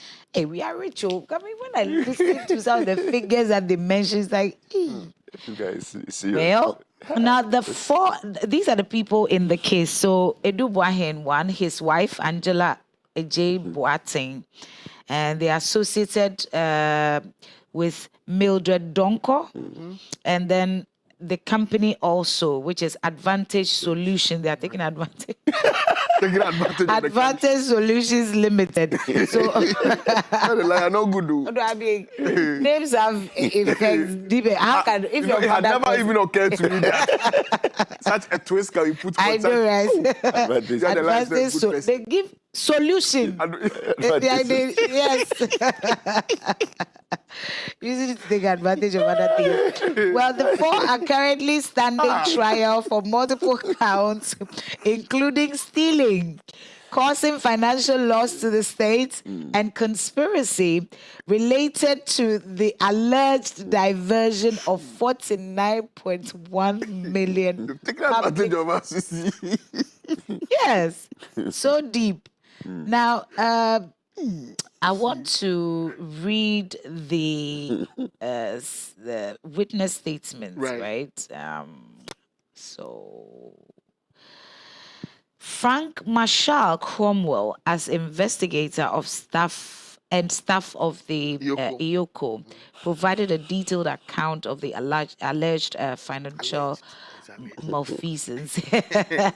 Now, he testified that the investigation initiated in March 2025 following a tip of reveal that Mr. Edubuahin,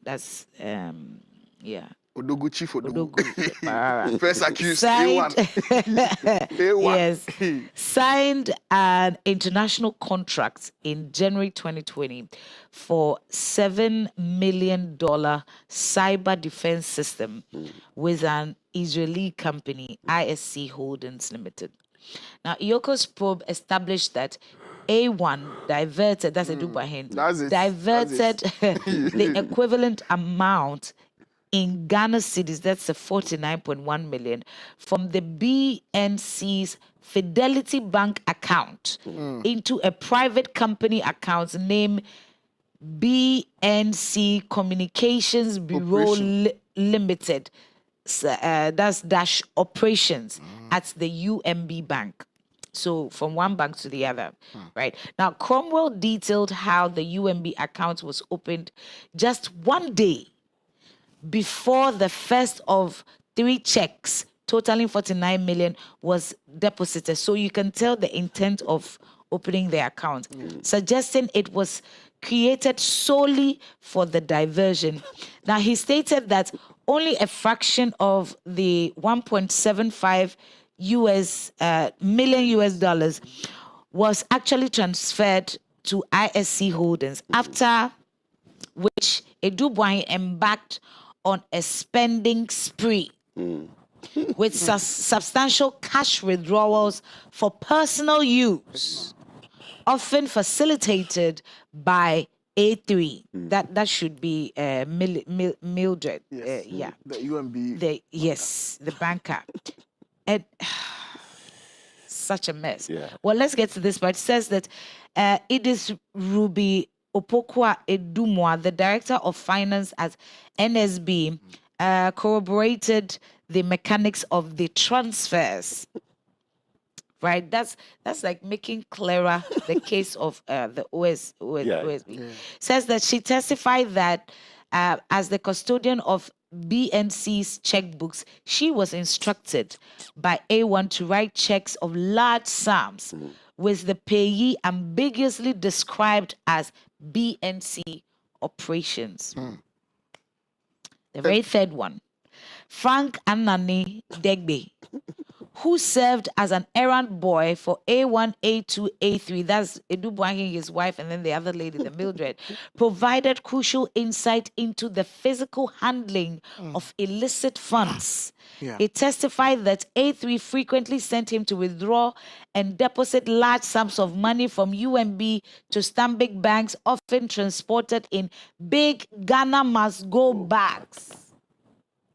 Even as we call those bags, Ghana must go. Where is it going to? The Nigerians gave us that name. Ghana must go. It has come to stay. We are using this for bad things.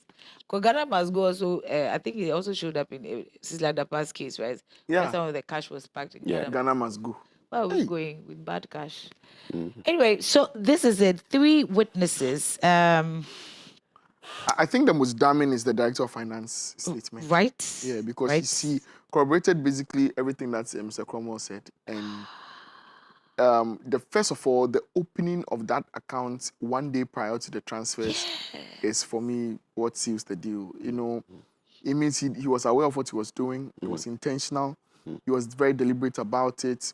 The Bureau of National Communications, which is now the National Signals Bureau, at the time, opening a company that has the same initials, BNC, and adding operations to it, makes it sound legit. And again, the Director of Finance said that many of those transactions were on a need-to-know basis, which she didn't have clearance for. So whenever she was ordered or instructed to make a certain payment into a certain account, which had that kind of tag, that that would sound like something that's need to know, she never really pushed or inquired. And that has cost us 41 million cedis as a state. But she was just doing a job. And like every competent, loyal director of finance would do, she obeyed instructions, documented the evidence that would have been left behind to show that she was only, what do you call that thing now? Conveyor belt. She was only a conveyor belt for this thing. So her statement, I believe, is just the icing on the cake for me. You know, I don't know what exactly Mr. Dubois will be fighting for now. Right. because it's clear that he did take the monies. Okay, you took the monies. Why did you create a company called BNT Communications Operations? What was that? No, it's to, to fuel the operations of the. Why you- Adila. I'm Okay, trying you to are fueling. allegedly.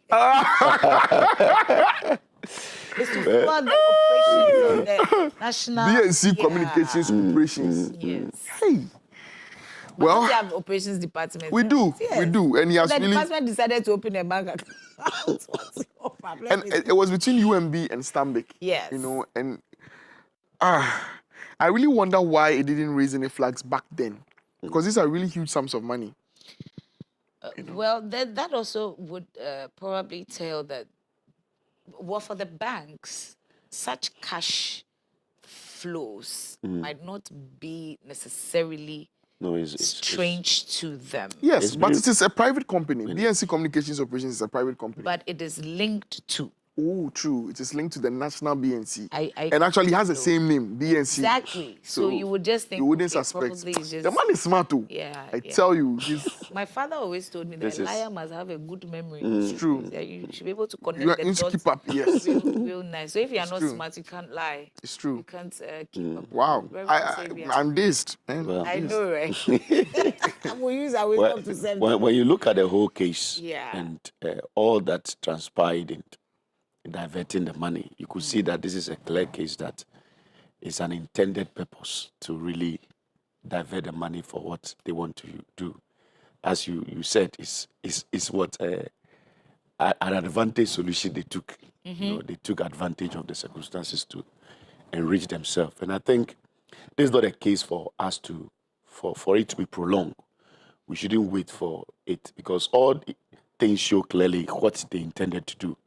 So I'm just waiting to see the outcome of the case, not just for them to be charged, but whatever the money is, we need our money back. That is, I think, the most important thing, because this is a huge amount that an individual just decided to divest for his own. Look at what they did. They said just after the disbursement, they went for a shopping Their life changed. expedition, broke money through. that was meant for cyber security and other things, and We never got it. they never got it. So it's really bad, and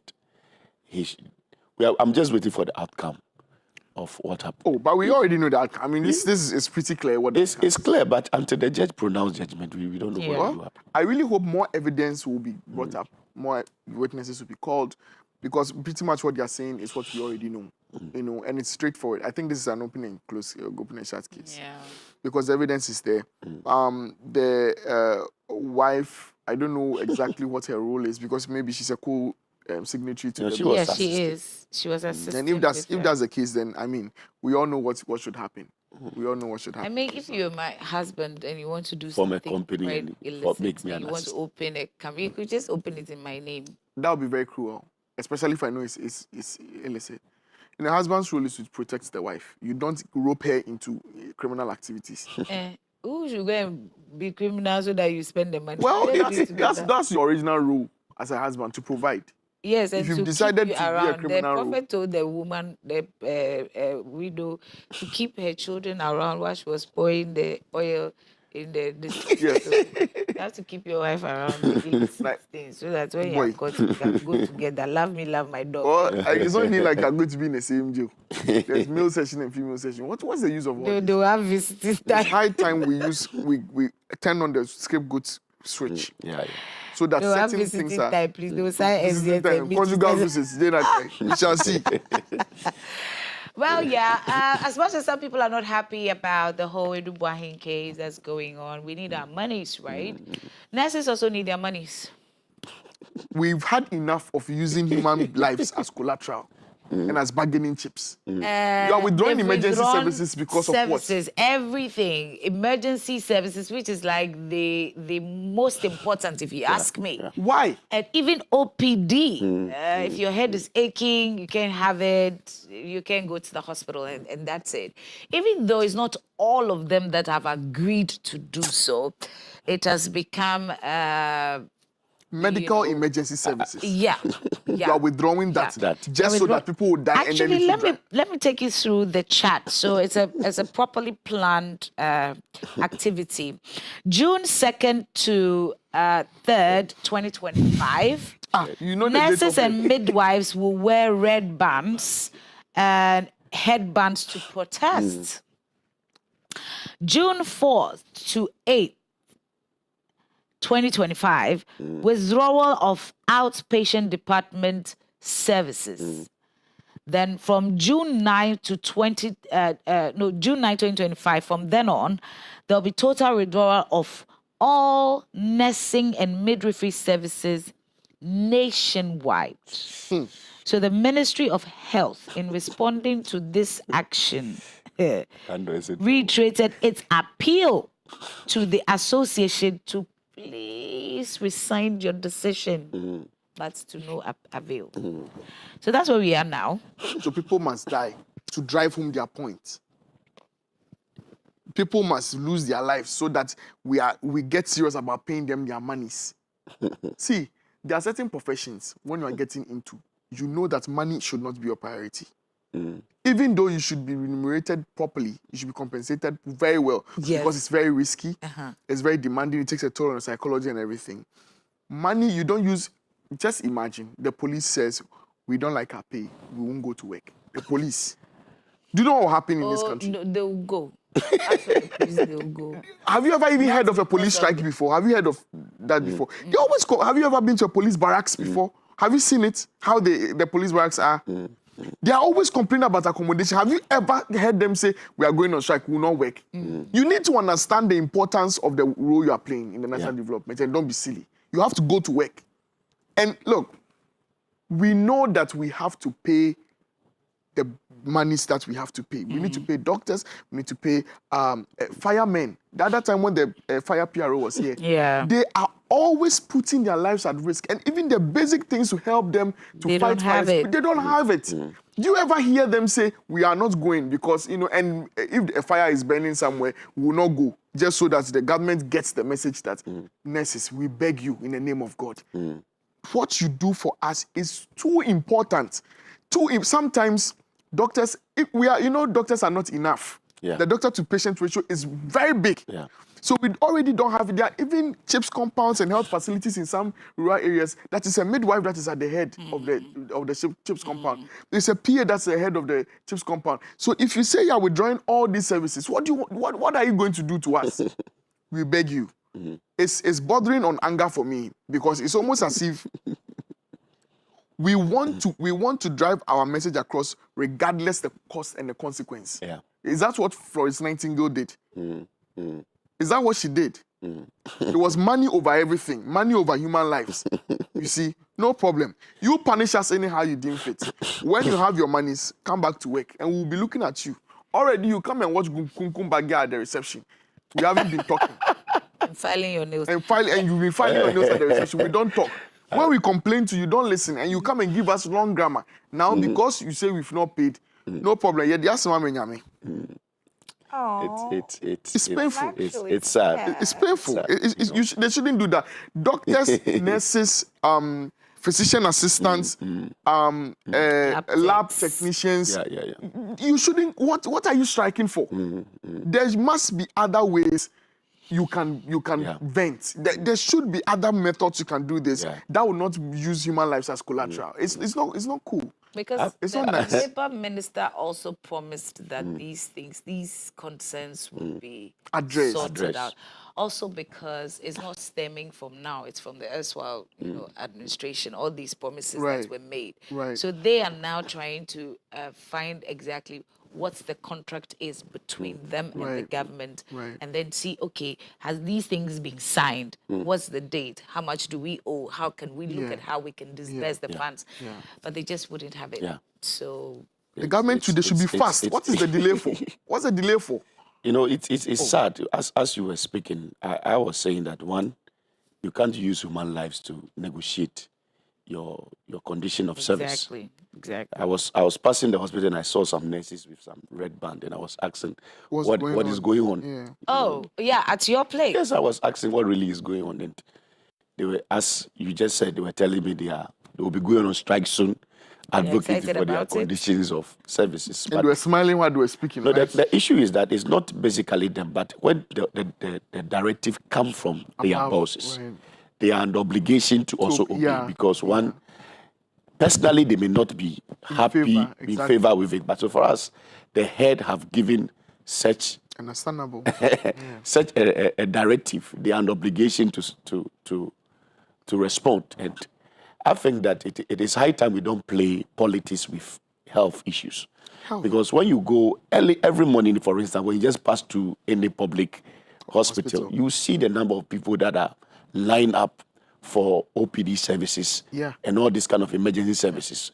And for you to say that they are withdrawing such services because of your condition of service, you have to agree with. I can't imagine it. With the negotiation that is being taken. It across globe, the whole Ghana, all hospitals are going to be shut down because there is going to be no emergency services. For instance, midwives are on strike. Right. If you are in labor, how do you deliver? Or maybe we should protest and force the government to. So Yeah. I think that whatever must be done, it is. I'm not really in agreement with what they are doing, but I think the health ministries and co should just. There should be immediate discussion as to whatever must be done to bring them to the way. Because if this goes, for instance, 5 days after they are proposed, I don't know how many lives will be lost.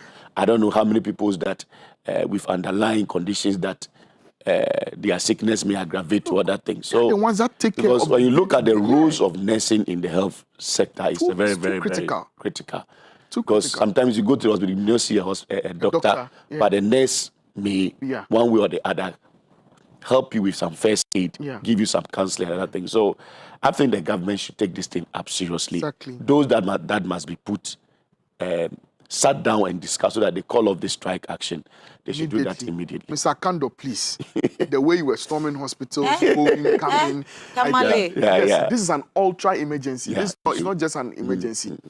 The whole year, I don't think I don't go to the hospital much. But the few times that I've been to the hospital, whether taking somebody there or to pray for somebody or to go myself, you know it. When you go there, mostly the people you see up and running doing stuff are nurses. You know, and we already have the problem of nurses not being able to be posted. Right. You know, nurses not getting posting, you know, they don't have places to go. We know that there are budget constraints and everything, but the ones that are there who have been employed, please pay them their monies. Pay. You see, it's far away until it gets close. Right. When your wife is not in labor, or your sister is not sick, or your father is not critically ill, it doesn't make any sense to you. Yeah. And those of us who are sitting, you know, somewhere, and we are not saying anything about it, you know, so I'm not a nurse, so this is a nurse's thing. So it's an everybody thing. It's an everybody, because any one of us can fall sick and will be, you know, remember Susie Williams? Yeah. When she died, doctors were on strike, you know, and I don't know if things would have been different if doctors were not on strike at the time. So we've lost enough people to these kinds of strike actions, industrial actions. Mr. Kando and co, who are responsible for tough action, removal of CEOs and instant changes. Please. And donation of machines. Work your magic. Work your magic, please. Yeah, please do. Well, online, I think this is Facebook. We've had some messages. Flora Nashida says she's watching. All right, good morning, Flora. Robert Odongo says, I am connected. Stay connected. Stay connected. Debbie Dad Ruby says I think she's praying for, I don't know who she's praying, maybe a Dubai or something. It's okay. And then Nelson Semanu Abuando Koko. Okay, that's the financial evangelist. He says, beautiful African wear. Oh, thank you. Yes, okay. And I'm enjoying the morning show, hottest morning show, the best. Thank you. It says, Wake Up Africa is always a delight. And this is the one that called me. He said, every day, nurses on strike. Because nurses, honestly, their conditions of service are not the best. If you look at what they go through, the kinds of hazards they're exposed to, you know, injecting people with blood conditions they may not readily be aware of, you know, at the risk of being pricked by epidemic needles. If they make one error in calculating the dosage of the drip, it's over for you. Yeah, that's true. So we need to motivate them with proper incentives. There are some allowances that they are supposed to be getting that they are not getting. We are already, you know, sitting on that. And now the one that they deserve to, it's not coming. We shouldn't do that. We shouldn't do that at all. Okay, so we will not do that.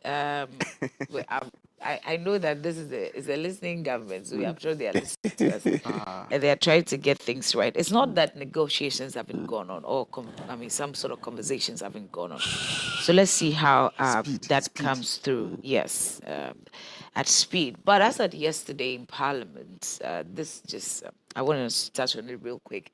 One city. One gallon. So if one city was regular for you, now you should take one city very seriously, because one city fuel levy Per liter of fuel, and that's what we're going to be paying now. And that happened after the minority left, so they didn't even have the chance to debate this out, or just they did. But They did to an vote it out literally. Yeah, they didn't vote. They couldn't because they walked out. Yeah. So the eyes had it, and now one city increment. So if we're paying, so that means if you used to buy fuel for it will be the same price. It's actually 50, will reduce. No, that's so if you are filling your tank for 50 cedis, right? That's how much extra? Well, it doesn't really work out like that. So the 1 cedi per liter, according to Mr. Atufosin, the impact of it will be absorbed by the cedi gains. Okay. So because the dollar has come down and we import the fuel in dollars, the 1 cedi that they've put on it will be negligible. In fact, you'll still even be saving money. The fuel cost will still be low. Okay. But that's not the point. The intention is actually to, save the power sector. The energy The sector. energy debt. And people are actually outraged because this is not the first time that there's been lots of interventions to save this all-important sector.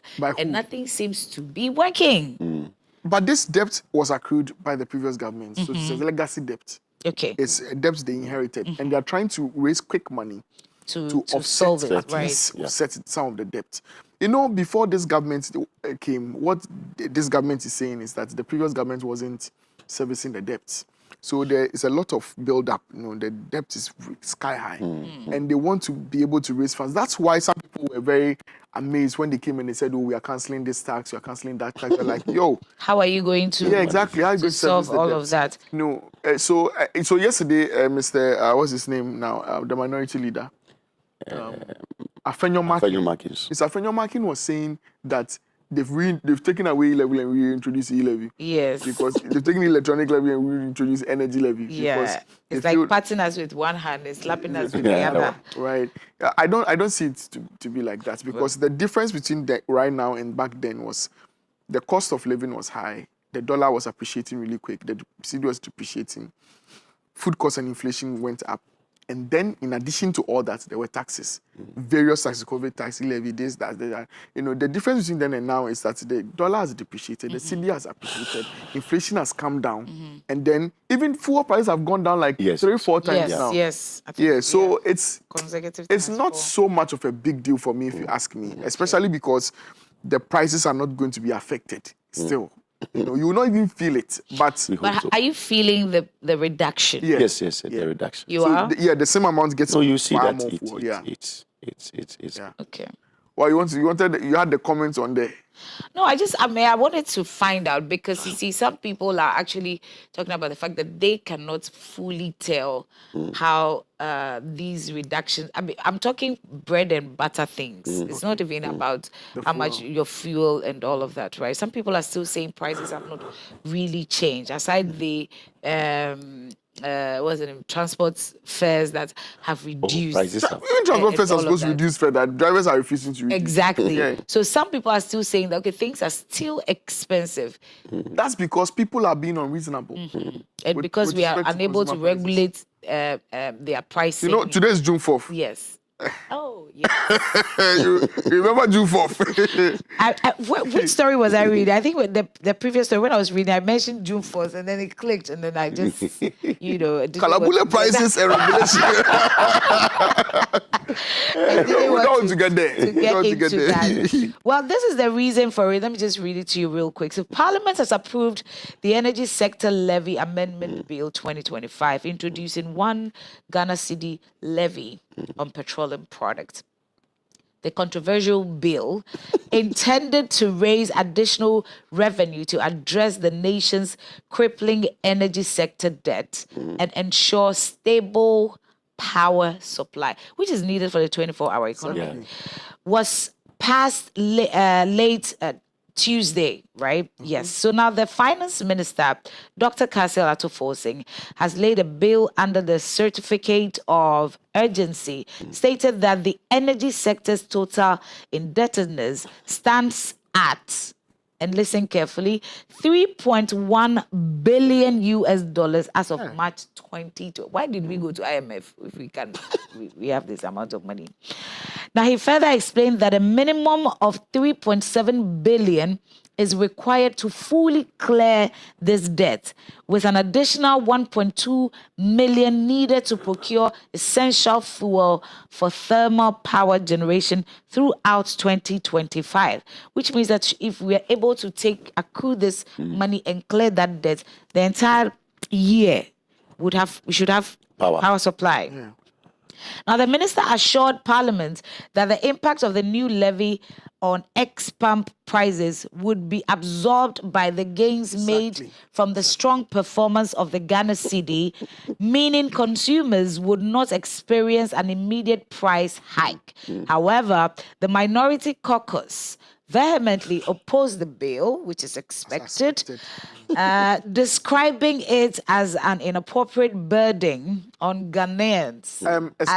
Excuse me, can you please just skip that part quickly? Please, don't move to the next paragraph. We will not take this. Don't beat the messenger. We will not take this. I mean, you can blame the The messenger. minorities come to talk about burdening Ghanaians. Well, yeah, so I'm just reading. I'm a fellow You just Ghanaian. move to the next paragraph. Okay, let me move to the next paragraph. We won't listen to such things. But I already read it. So the minority vehemently opposed the bill, describing it as an inappropriate burden on Ghanaians. Their resistance culminated in a walkout during the approval process, as they argued that the majority side lacked the requisite numbers to make a binding decision. But I think they form a good quorum, so they just passed the bill. It's crazy. This is like we're asking Ghanaians. I mean, Mama Yariga said he urged Ghanaians to contribute one cedi, just one cedi per liter to end doom so. So that's it. We are doing NCNC, no contribution, no job, one cedi. This is, talking about debt clearing. Yeah. Yesterday, during the inauguration of the Senate board, the finance minister said they've cleared all their arrears. Yes. All. And they actually confirmed it. Yes, and the Senate board confirmed, they've paid. Yes. In fact, the current financial commitments to they've serviced all. Exactly. So it gives me a little bit of hope when he says, we want to clear this debt. This is the strategy. We're going to clear it by this time, and we're going to enjoy stable power supply. Gives me a little bit of hope there. And if we're able to do it, then it means that we'll be a step closer to being a manufacturing economy. Okay. Because the 24-hour economy hinges a lot on production, exports. The Gold Board has already, shaking itself a little. Yeah, We've seen what, and I think Sami Jefi was also proposing Ghana Gold Village, where we refine our own gold, we make our own jewelry, export, and so on and so forth. Little by little, if we are able to take the steps, and you see, the previous government, they had a lot of great ideas. Fantastic ideas, but the problem was they never really implemented any of them. This government seems to be towing a different line where they promise and then they deliver. Then they promise and And then they promise small. They don't promise big things. They promise reasonable things, and then they do it. So I don't think if you see, the problem we have with taxation is not the taxation. It's the fact that we can't see the tax after we've paid it. President Mahama was saying that he's going to introduce road tolls in such a way that the digitalization, this thing will catch it. When you get there to the road, you'll be charged 1 cedi to be sent your mobile money, you confirm, and then you move. Or even after you've moved, you will still have to pay. If not, then it's going to be like a ticket, like a debt, 1 cedi per. It's good for me, it's good enough for me, but Where does all that money go? if I'm going to pay the 1 cedi, And you still know, and driving now potholes. you see, that's where the issue is. So Yeah. let's see where this taxation will take us to. If we get the money and we use it to clear the debts, I think all of us will enjoy it. Yeah, right. But thinking through, I was thinking that, okay, probably the explanation they gave, it might just be for a period. So what if The dollar change, debt the debt. is cleared? If it's clear, then well, we're starting from zero. And then, so it means that we can take down the taxes. No, Yeah, we that won't. was you see, We won't. the most important thing is the debt cancellation, you know. Right. And for us to have a sustained power 24 hours without because the impact of doing so, you can gradually feel it. It's gradually happening. So Yeah. if such an initiative is there to clear the energy debt so that at least we can have power 24 hours to Yeah. do whatever thing we want to do with the implementation of the 24-hour economy. I think it's something that we should all welcome. And to me, I think the condition is where I keep thinking, because if it is dependent on the price of the dollar and the cedi, that is where the issue is. That means whatever we are doing now, we should have a way of sustaining our policies so that the cedi doesn't, we don't have the Depreciate again. So if it is dependent on that, that means is. the gold bond, our productivity, all the things that we have to do as a nation to make sure that we have a stable economy, we need to implement it before, because if it falls out, that means there's going to be a problem. So it's a good policy. It's a good policy, and we should all, since it's not really going to reflect, you are not really going to see a lot of changes.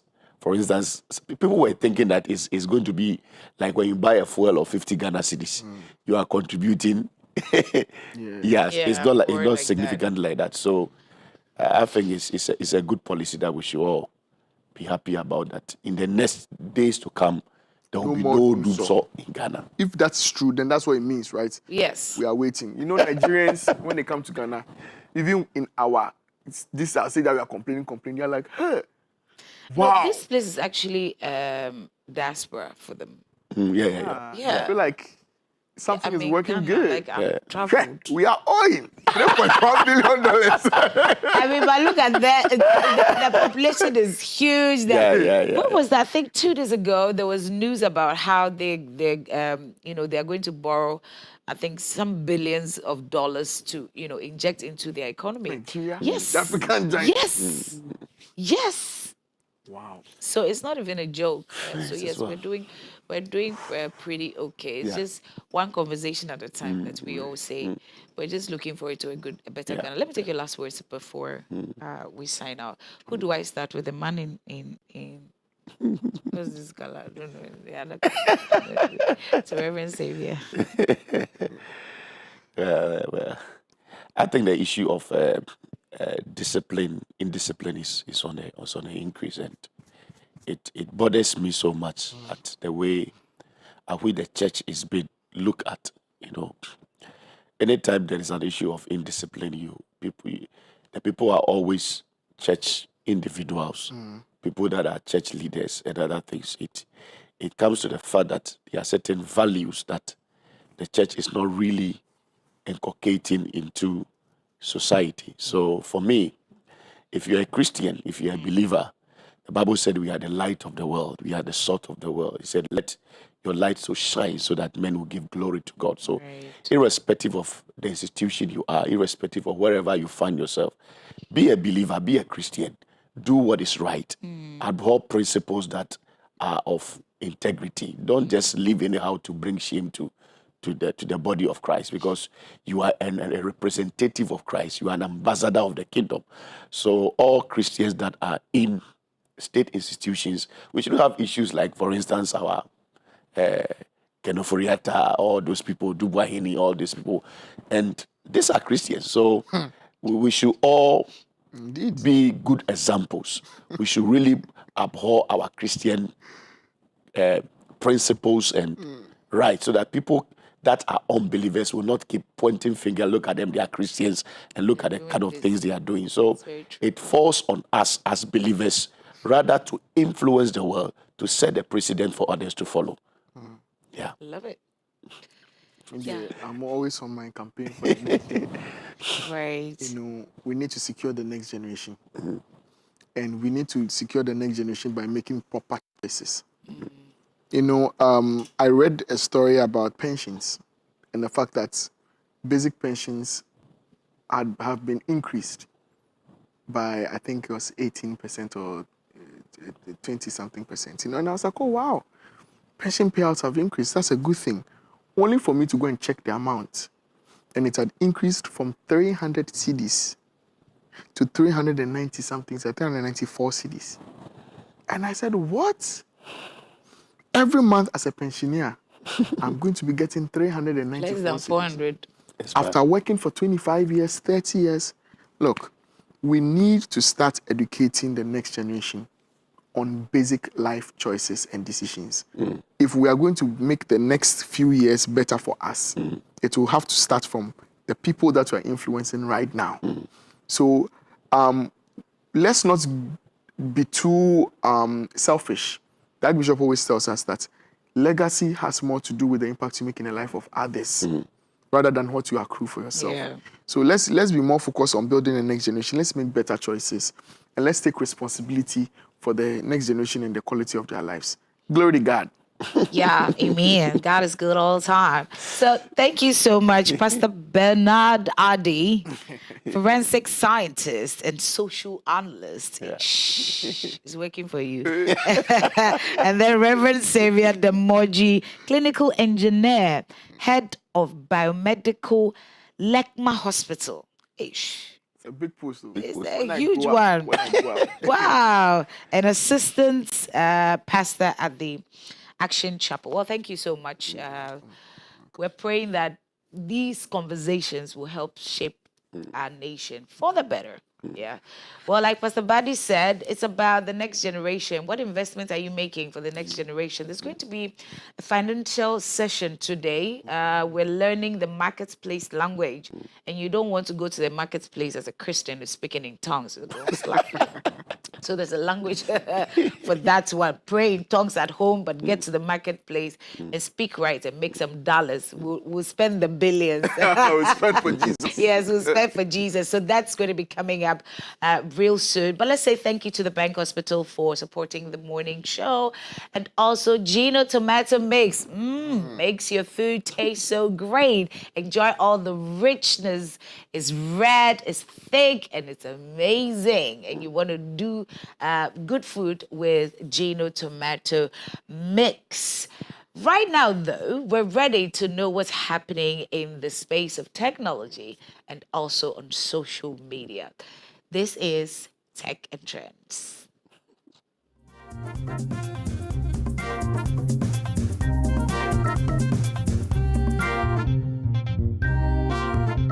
It is another wonderful time to spend with you wonderful people. I go by the name Stephanie B, and this is Tech and Trends with me right here on Wake Up Africa.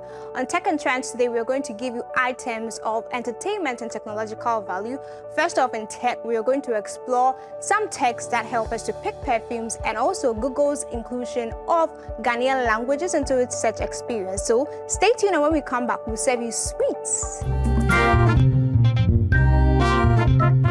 Oh, I'm so glad you did stay with us right here on Tech and Trends, and bringing you all the sweets in the world is me, your girl Stephanie B.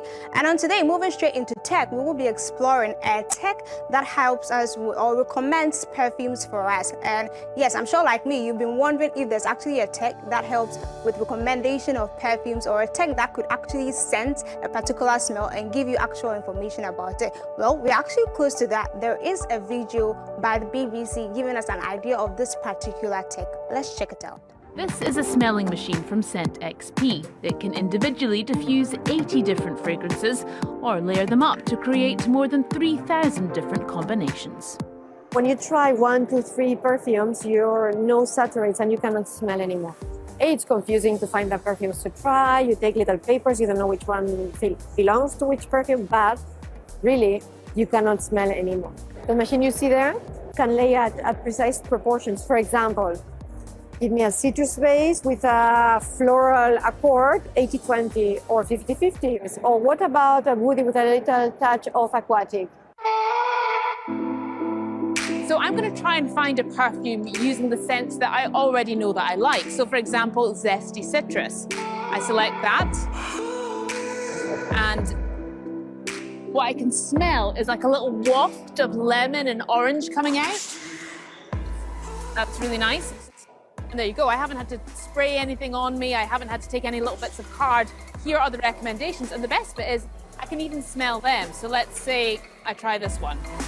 And as users input their preferences, it helps to train the database to refine the recommendations. Thanks to the BBC, we get to grasp what the Internet Archive looks like. The Internet Archive that saves the web's information. So here's a footage to help us with our understanding. This is the San Francisco headquarters of the Internet Archive. From the outside, this nonprofit organization looks like a library, but inside, instead of books, it's filled with stacks of servers that store countless real-time snapshots of the web. It's a time machine for the web. We are a digital library for our times and hopefully for all times. Mark Graham is the director of the Wayback Machine, a service of the Internet Archive which has been doing this work for almost 3 decades. It maintains a running catalog of websites that populate the internet. Its software is constantly crawling the web, which is always changing. And so if you go to a URL one day and then you go back the next day, it might be different. So this is where the Wayback Machine enters. We have this historical record of versions of web pages that people can go back to and look at. The Internet Archive also preserves a lot of physical material like books, records, and videotapes here at their Richmond facility that one day will be digitized. It all gets stored in these massive shipping containers. The organization says they get 1 to 2 containers worth of that kind of material every single week. To wrap it up on today's edition of Tech, according to the BBC, perched up high in the Chilean mountains is actually the world's largest digital camera that grants us with some monumental images of what the universe actually looks like.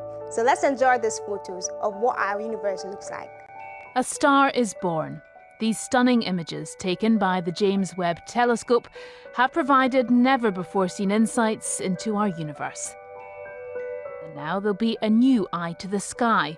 Perched high up in the Chilean mountains is the Vera C. Rubin Observatory, home to the world's largest digital camera. It will take detailed images of the southern hemisphere sky for 10 years, and will be able to detect celestial events that telescopes like the James Webb can then go and capture in greater detail. Astronomers around the world are eagerly awaiting the results, including here in Edinburgh. One of the very peculiarities of Rubin is that it's going to come back to the same patch of the sky every few days. And so what we can do is compare images taken that day to one taken a few days before and see if anything changes. And so Rubin is going to have unprecedented ability to tell us what goes blank in the night. So what are you most excited about getting from the Rubin's Observatory? I'm excited about what it's going to tell us about our own solar system, so a little bit closer to home. So Rubin is going to discover millions of asteroids and comets, so 4 times more than what we know that has been discovered by previous telescopes up to now. It's going to be extremely interesting because it's also going to give us some information about their colors or they change over time, and so going to really help us build our understanding of our solar system. Wow, those were monumental photos of what our universe actually looks like, and that's coming from the perspective of the world's largest digital camera, and it's really beautiful to behold. And that does it for Tech and Trends, not Tech and Trends, but that does it for Tech today on Tech and Trends. But there's more in the world of music. You know, we are going way back and we're exploring which wonderful tunes we have in our musical archive. And first, we're starting with our new releases. And first on our list is Sinach, You Are Too Good. Let's enjoy this sound. You are good. You are good. You are kind. You are faithful. We praise your name. You are good. You are kind. You are faithful. We praise your name. Still sticking on new releases, this one is Too Oiled from Victoria Orenzi. And you know she's always going to be on point with her sound. Let's check the sound out too. You are you carry the oil of gladness. Say I'm too old. You are on for praise. Oh, you are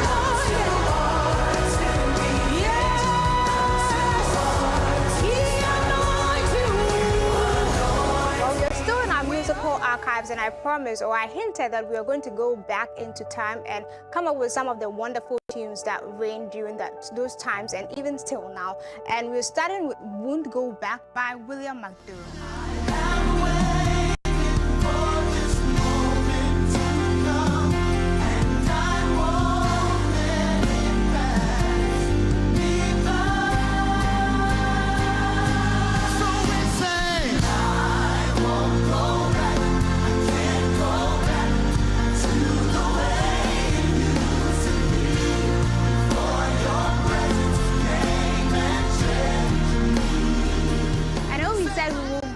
But actually we are back right here on Wake Up Africa, particularly in Second Trends. And the next sound on our list is CC Winans Waging Wars. So let's go wage the war. My sword, be my shield as we claim the victory over the enemy. In your name, your rule and reign, never being defeated anymore. We're waging war. Be my sword, be my shield as we claim the victory over the enemy. Over the enemy. In your name, your rule. Well, we are waging wars with our God, who is awesome, and that presents to us our next sound tune coming from Charles Jenkins, and they titled this song Awesome. Check it out. Savior of the whole world, giver of salvation, by his stripes I am healed. My God is awesome, today I am forgiven. His grace is why I'm living, praise his holy name. That was a wonderful tune with the energy so high, and now I'm going to give you more energy, and this is coming from Mary featuring BBJ, and they titled this I Sings. This is for the Mary lovers. Enjoy. Couldn't possibly remember all the things that you've done. In my life I've seen some weary days, but with you I've overcome. Why wouldn't I say yes to you when you gave your life for me? Now I'll give mine to you, and I'm gonna tell everybody about what he's done. Oh, yeah. It's been so much that I couldn't even take by And that was Mary featuring BBJ with their wonderful tune titled I Sing. I mean, it's a wonderful sound, and that does it. But we're not done yet. There's still one tune that will get us to get our praise to God, and that's Hezekiah Walker's Every Praise is to Our God. Let's enjoy. Everybody, every word of worship, with one accord. Every praise, every praise is to our God.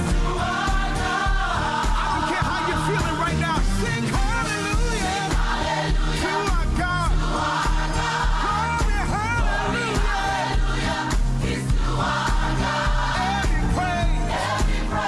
All right, that was Hezekiah Walker's Every Praise. I'm sure every one of you out there knows this song, and I'm sure you really vibe very well to this tune. It's so, wonderful. And that does it for Tech and Trends today. But we have one particular video that gives us an idea of if Daniel had a phone in this time and age, an iPhone in particular, what is he going to do? Let's check the video out. When we come back, we'll have to tie the knot. Hey everyone, Daniel here. So, the king signed a law banning prayer for 30 days. Obviously, I prayed. Let's see how that goes. All right, guys, it's official. They're throwing me into the lion's den. I'll film what I can, Dre, and if I survive, this is gonna blow up. All right, welcome to my crib. That one's asleep. That one's just staring at me. Honestly, they're kind of chill, but I'm whispering because I really don't want to wake the angry one. Morning, folks. Still here, and they are too. That one's been staring at me since sunset. Starting to think they like me. All right, made it out. Thank God, literally. If you watch till the end, comment what you think, and hey, maybe I come back if y'all want part 2. That video was pretty much awesome, giving us an idea of what Daniel would have been doing in this time and age with his iPhone. But this is where time will permit us to wrap up with Tech and Trends. Sadly, this is where the show ends today, but I'm glad you made time with us. And to my wonderful people who are always consistent with watching me, big shouts to you. I hope to see you next week, and have a wonderful week. Don't forget, for more content, you can follow us across all our social media platforms at My Dominion TV. Until next time, have a wonderful day.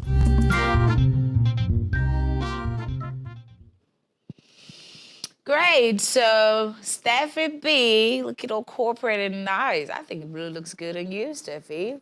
Well, thank you so much for all of that. Well, I'm thinking the one person who would have needed social media a lot more, probably Judas. When it didn't go well and they threw back the 30, silver at him, like, well, they didn't take it anyway, but I'm going to kill myself. Hi, bye, and all of that. But that's where we are. We're in a good age now, so let's use our technologies to save more souls. If you have a book to write, write it now. If you have a song to release it today. Because these are the ways that you can actually use technology to help save souls for the kingdom. Now, the people who are already in the kingdom, enjoying the grace and mercies of God, one thing you've left out is another promise that God makes to us, says gives us power to make wealth. Are you using that power wisely or not wisely? It's time for Kingdom Financial Series, and we have the financial evangelist on standby to educate us. Enjoy. Hi viewers, you're welcome again to today's episode of the Kingdom Finance Series on Wake Up Africa on Dominion Television. My name is Nelson Semanu, famously known as a financial evangelist. In the last episode on the title, Why a Personal Savings Culture Matters, I gave an introduction to the root of savings, starting right in the Bible in Genesis chapter 41, verse 34 to 36. How Joseph's instruction and economic guidance saved the whole land of Egypt. The first 7 years of plenty, they stored 20%. So in the second 7 years of famine, they were just enjoying themselves and having a good time. Every one of us in life will go through what I call the good seasons and the bad season. How you handle the good season will determine how the second season of your life will be. There's an account proverb that says that from Tihoda, it means at this stage of your life, you may be so hot, getting all the gigs in town, getting paid so much. You're a pastor, you preach there, you travel here, they get you a lot of money. That's not the time to waste your money, because the time is going to come, no church would like to invite you, because you're becoming a cake, and they will need the latest hot prophet and pastors in town. Maybe also working in a bank, or maybe in a multinational company or manufacturing firm. You are in your 20s, your 30s, you are doing so well, that is good. A time will come, we'll need a fresh university graduate with fresh brains to be able to do some of the works. And you may not be earning as much as you think you will, because some of the qualifications you may have may even be old. So it's important to prepare for that season of our life. Then I drew the curtains down to the need for individuals to save. I gave 3 benefits. I mentioned anxiety, I mentioned dreams, I mentioned emergencies. So in today's episode, I'm going to continue by giving you additional benefits of a regular savings culture. The first thing I want to talk about today is what I call the unforeseen situations. Now listen to this. Young lady, maybe your mid-age 30s or early 40s, you're married to a very rich, successful man. Unfortunately, the unexpected happened. You lost your man. While you were married, while this young lady was married to the rich man, she relaxed. She wasn't doing much in life because, of course, she's married to a rich man. Why should she bother herself to do so? Maybe the rich man has even told her that, don't worry to do any other work. I'll take care of you. So the rich man is dead and gone. And the family members will come in, blah, blah, blah. At the end of the day, most times, the lady is left with nothing and has to start life from scratch. I heard somebody say that wealth is not sexually transmitted. It means that if you are married to somebody, no matter how rich the person may be, you've got to look for your own money. Don't rely on the money of your wife or your husband. No matter how wealthy they may be, try do something and be putting little monies aside. In the case of unforeseen situations, you can be in a good state to be able to put your life on the right track. So one of the reasons why you should be putting money aside, at least 20% of all the money that comes to you, is because in this life, there will always be unforeseen situations. It is very, very important. Unforeseen situations are things that you don't expect. In fact, they are more dangerous than emergencies. Emergencies, you can quickly address them and all that. Unforeseen, if you don't address them for the next 10 years of your life, for the next 20 years of your life, you can be very miserable. Simply because you were not prepared for that thing happening at that level. Somebody dying, losing a major, opportunity in your life. That can be very, very, very bad. The second thing I want to talk about today is debt-free living. I love this one. Debt-free living. You need to have a regular savings culture because it will help you to avoid unnecessary debt. Let's be honest with ourselves. Most of us who go for loans from the banks, sometimes the monies the banks give you, when you look at the issues critically, you realize that if you just discipline yourself and put something aside every week, every month, you can get that money in 6 months. You can get that money in a year. But most of us, because of indiscipline, will go for the loans. And then sometimes we are not even able to pay the loans. And the banks will be chasing you and your creditors will be giving you sleepless nights. So when you're able to master a savings culture, you will not be under pressure and obligations to go borrow and borrow and borrow and borrow. Many of us are trapped in the culture of always borrowing because we can't discipline ourselves to save. Being indebted is not an easy thing. It is not an easy thing at all. Let me even bring it home in a very simple way. There are times they ask you to buy some either fridges or television or some household items, and then they will tell you to spread it for 6 months, and there's no interest on it. You just pay something later every month, and then and all those offers. And sometimes you realize that if you can just discipline yourself and try to save, you can actually buy those household items at a cheaper rate. Because, companies always offer discount. So you just have to plan in advance, put something little aside, and then when the time is up, you go there and then do your purchases. But indiscipline will not allow many people. So they are always trapped by debt. I believe most of the loans we go for are not necessary. We can live without them, with a little discipline or putting something aside regularly. The next thing I want to talk about is investment and businesses. How will you feel if you have saved so much money and an opportunity comes, like buying a land in a prime location at a discounted rate, and you have prepared yourself for the opportunity? How will you feel? How will you feel as a young man when you have prepared yourself by saving money, and then along the line God opens some doors and then you fall in love and you have to organize a wedding? And your wedding can be taken care of by your own resources without going to beg anybody and making plenty phone calls. Can you imagine a life like that? That would be so glorious. How about having some savings and an opportunity comes for you to either further your education or get some great opportunity somewhere? You can take advantage of it if you have enough reserve, enough savings. So one of the benefits of savings is that it helps you to be better positioned to be able to do proper investment. You can invest in businesses. A business may be struggling and probably they want to sell off the business. But you have prayed, you have prepared, and the money is there. That's a good opportunity to buy that business. So when you have a savings culture, regular savings culture, you are always prepared to take advantage of every opportunity that comes your way. One of the sad things about life is to be in the midst of opportunity, but you cannot seize it because you don't have the capacity. It can be very, very, very, very disheartening. It can be a very sad scenario, a very worrying one. Very, very worrying one. And that is why I'm encouraging you to do your best to save. You've been praying, God bless me, God grant me opportunities. God do this one. Yes, God is listening to your prayers. He will bring the opportunities. But are you ready? How prepared are you for the miracles you've been expecting? How prepared are you for the many opportunities that God wants to bring your way? You know, sometimes we pray certain prayers and God looks at us and just shakes his head. God tells him that this guy is not disciplined. This guy doesn't have what it takes if I open this door for him, if I open this door for her. Because she's been praying and fasting, but she doesn't have capacity. She hasn't built capacity.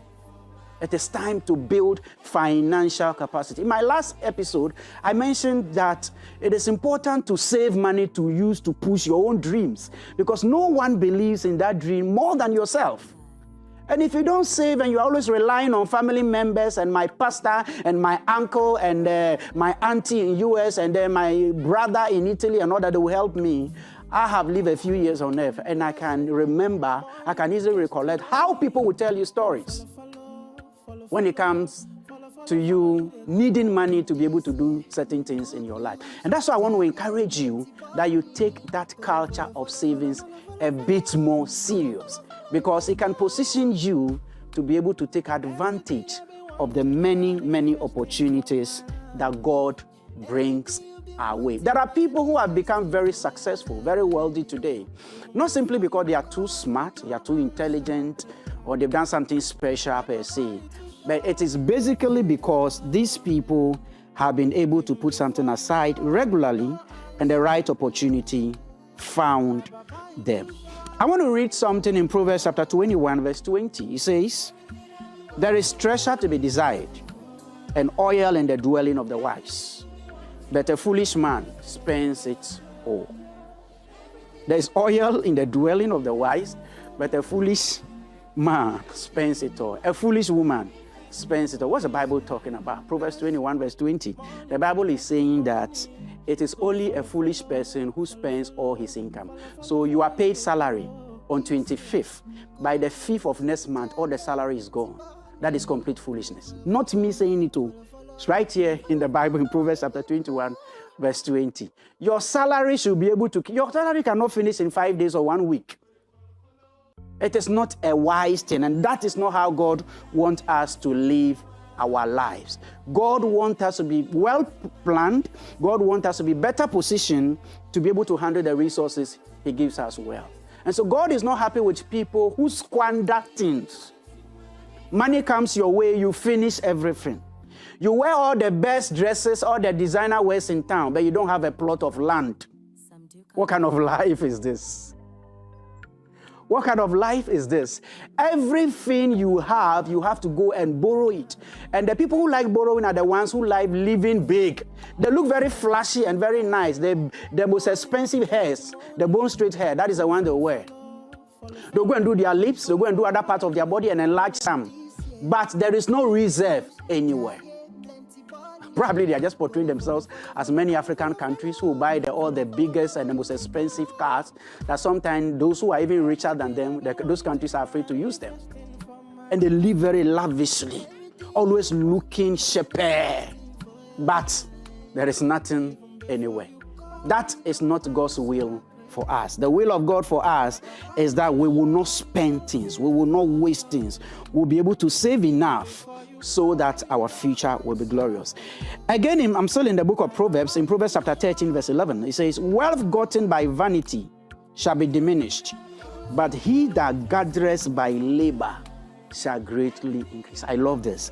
Wealth gotten by vanity shall be diminished. So this is a biblical principle that I think that many of the people who play the lottery and the betting and things, they must pay attention to. By the design of money and wealth, it's not supposed to be gotten instantly. So there's nothing like an instant millionaire, to put in a very blunt way. There is nothing like that. Wealth is gotten by gathering little by little. So it's a regular savings of that 5,000 Ghana cedis for 10 years that will make you wealthy. It's a regular savings of that salary of 800 cedis over a period that will make you a bit comfortable. It's a regular savings out of that salary of 10,000 Ghana cedis that will help you live a more comfortable life. God's will is that we apply wisdom so that we can live in a more effective way. Now, the last thing I want to talk about is wisdom. Proverbs 4 verse 7, wisdom is the principal thing.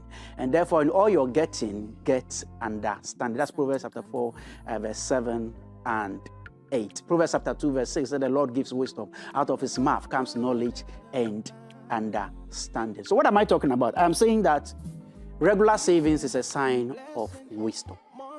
So if you cannot save out of your salary, you are not applying wisdom. That's what the Bible is saying. Because you will always end up being under pressure. You always end up begging people, oh, please, can you help me with some 500 cedis? When the month ends, I'll give it to you. Oh, please, can you help me with some 2,000 Ghana cedis? I want to manage myself. When the month ends, I'll help you. Oh, please, I have an emergency. Can you help me with something small? You are always begging. And begging is not a sign of favor. It's not a sign of God's blessings. The people of God are not supposed to be those who beg. That is not God's will. God wants you to be financially free. And you can only accomplish that when you take regular savings serious. Regular savings is a sign of walking in wisdom. James chapter 1 verse 5, the Bible says, if any man lack wisdom, let him ask of God, who gives to all men liberally and upbraideth not. So God is ready to help us, give us wisdom, and help us manage our finances. So ladies and gentlemen, thank you for your time. This is where my episode for today comes from.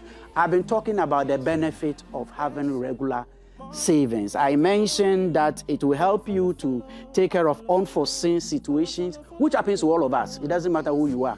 No matter how much you fast and pray, there will be bad times in life.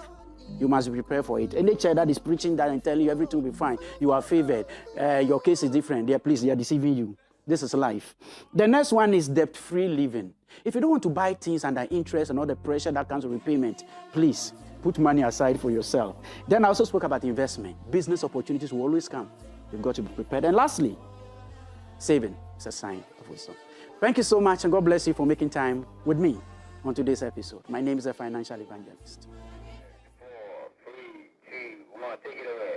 Thank you very much, Financial Evangelist. I told you, you don't go to a marketplace and speak in tongues. There's a marketplace language. And now that we know that, we're going out there, we're spending billions, but we're actually making investments. We're doing right by our businesses, by our clients, and also by our God, because it is when we make money from our businesses that we can support the kingdom. So go out there and be a kingdom financier, right? Right. Okay. Well, thank you very much for sticking and staying with us right here on Dominion TV. Wake Up Africa. It's for you. It's for me. And we love the fact that you contributed on our socials, My Dominion TV. Thank you to the Bank Hospital for supporting the morning show. And also the best thing that happens to your meal, which is Gino tomato mix, rich in vitamin D, is great, is rich, is thick, and is red. And thank you, Gino, for giving us great food always, which is always vetted and approved by the FDA. My name is Precious Biatdala, and we'll see you tomorrow, ready for greater conversations. Go ahead and enjoy every program on Dominion TV, and go ahead and also share your experiences with us, even on our socials, and be sure to share with the world. And in the voice of the Archbishop, partner with us, pray with us, and stay with us. See you tomorrow.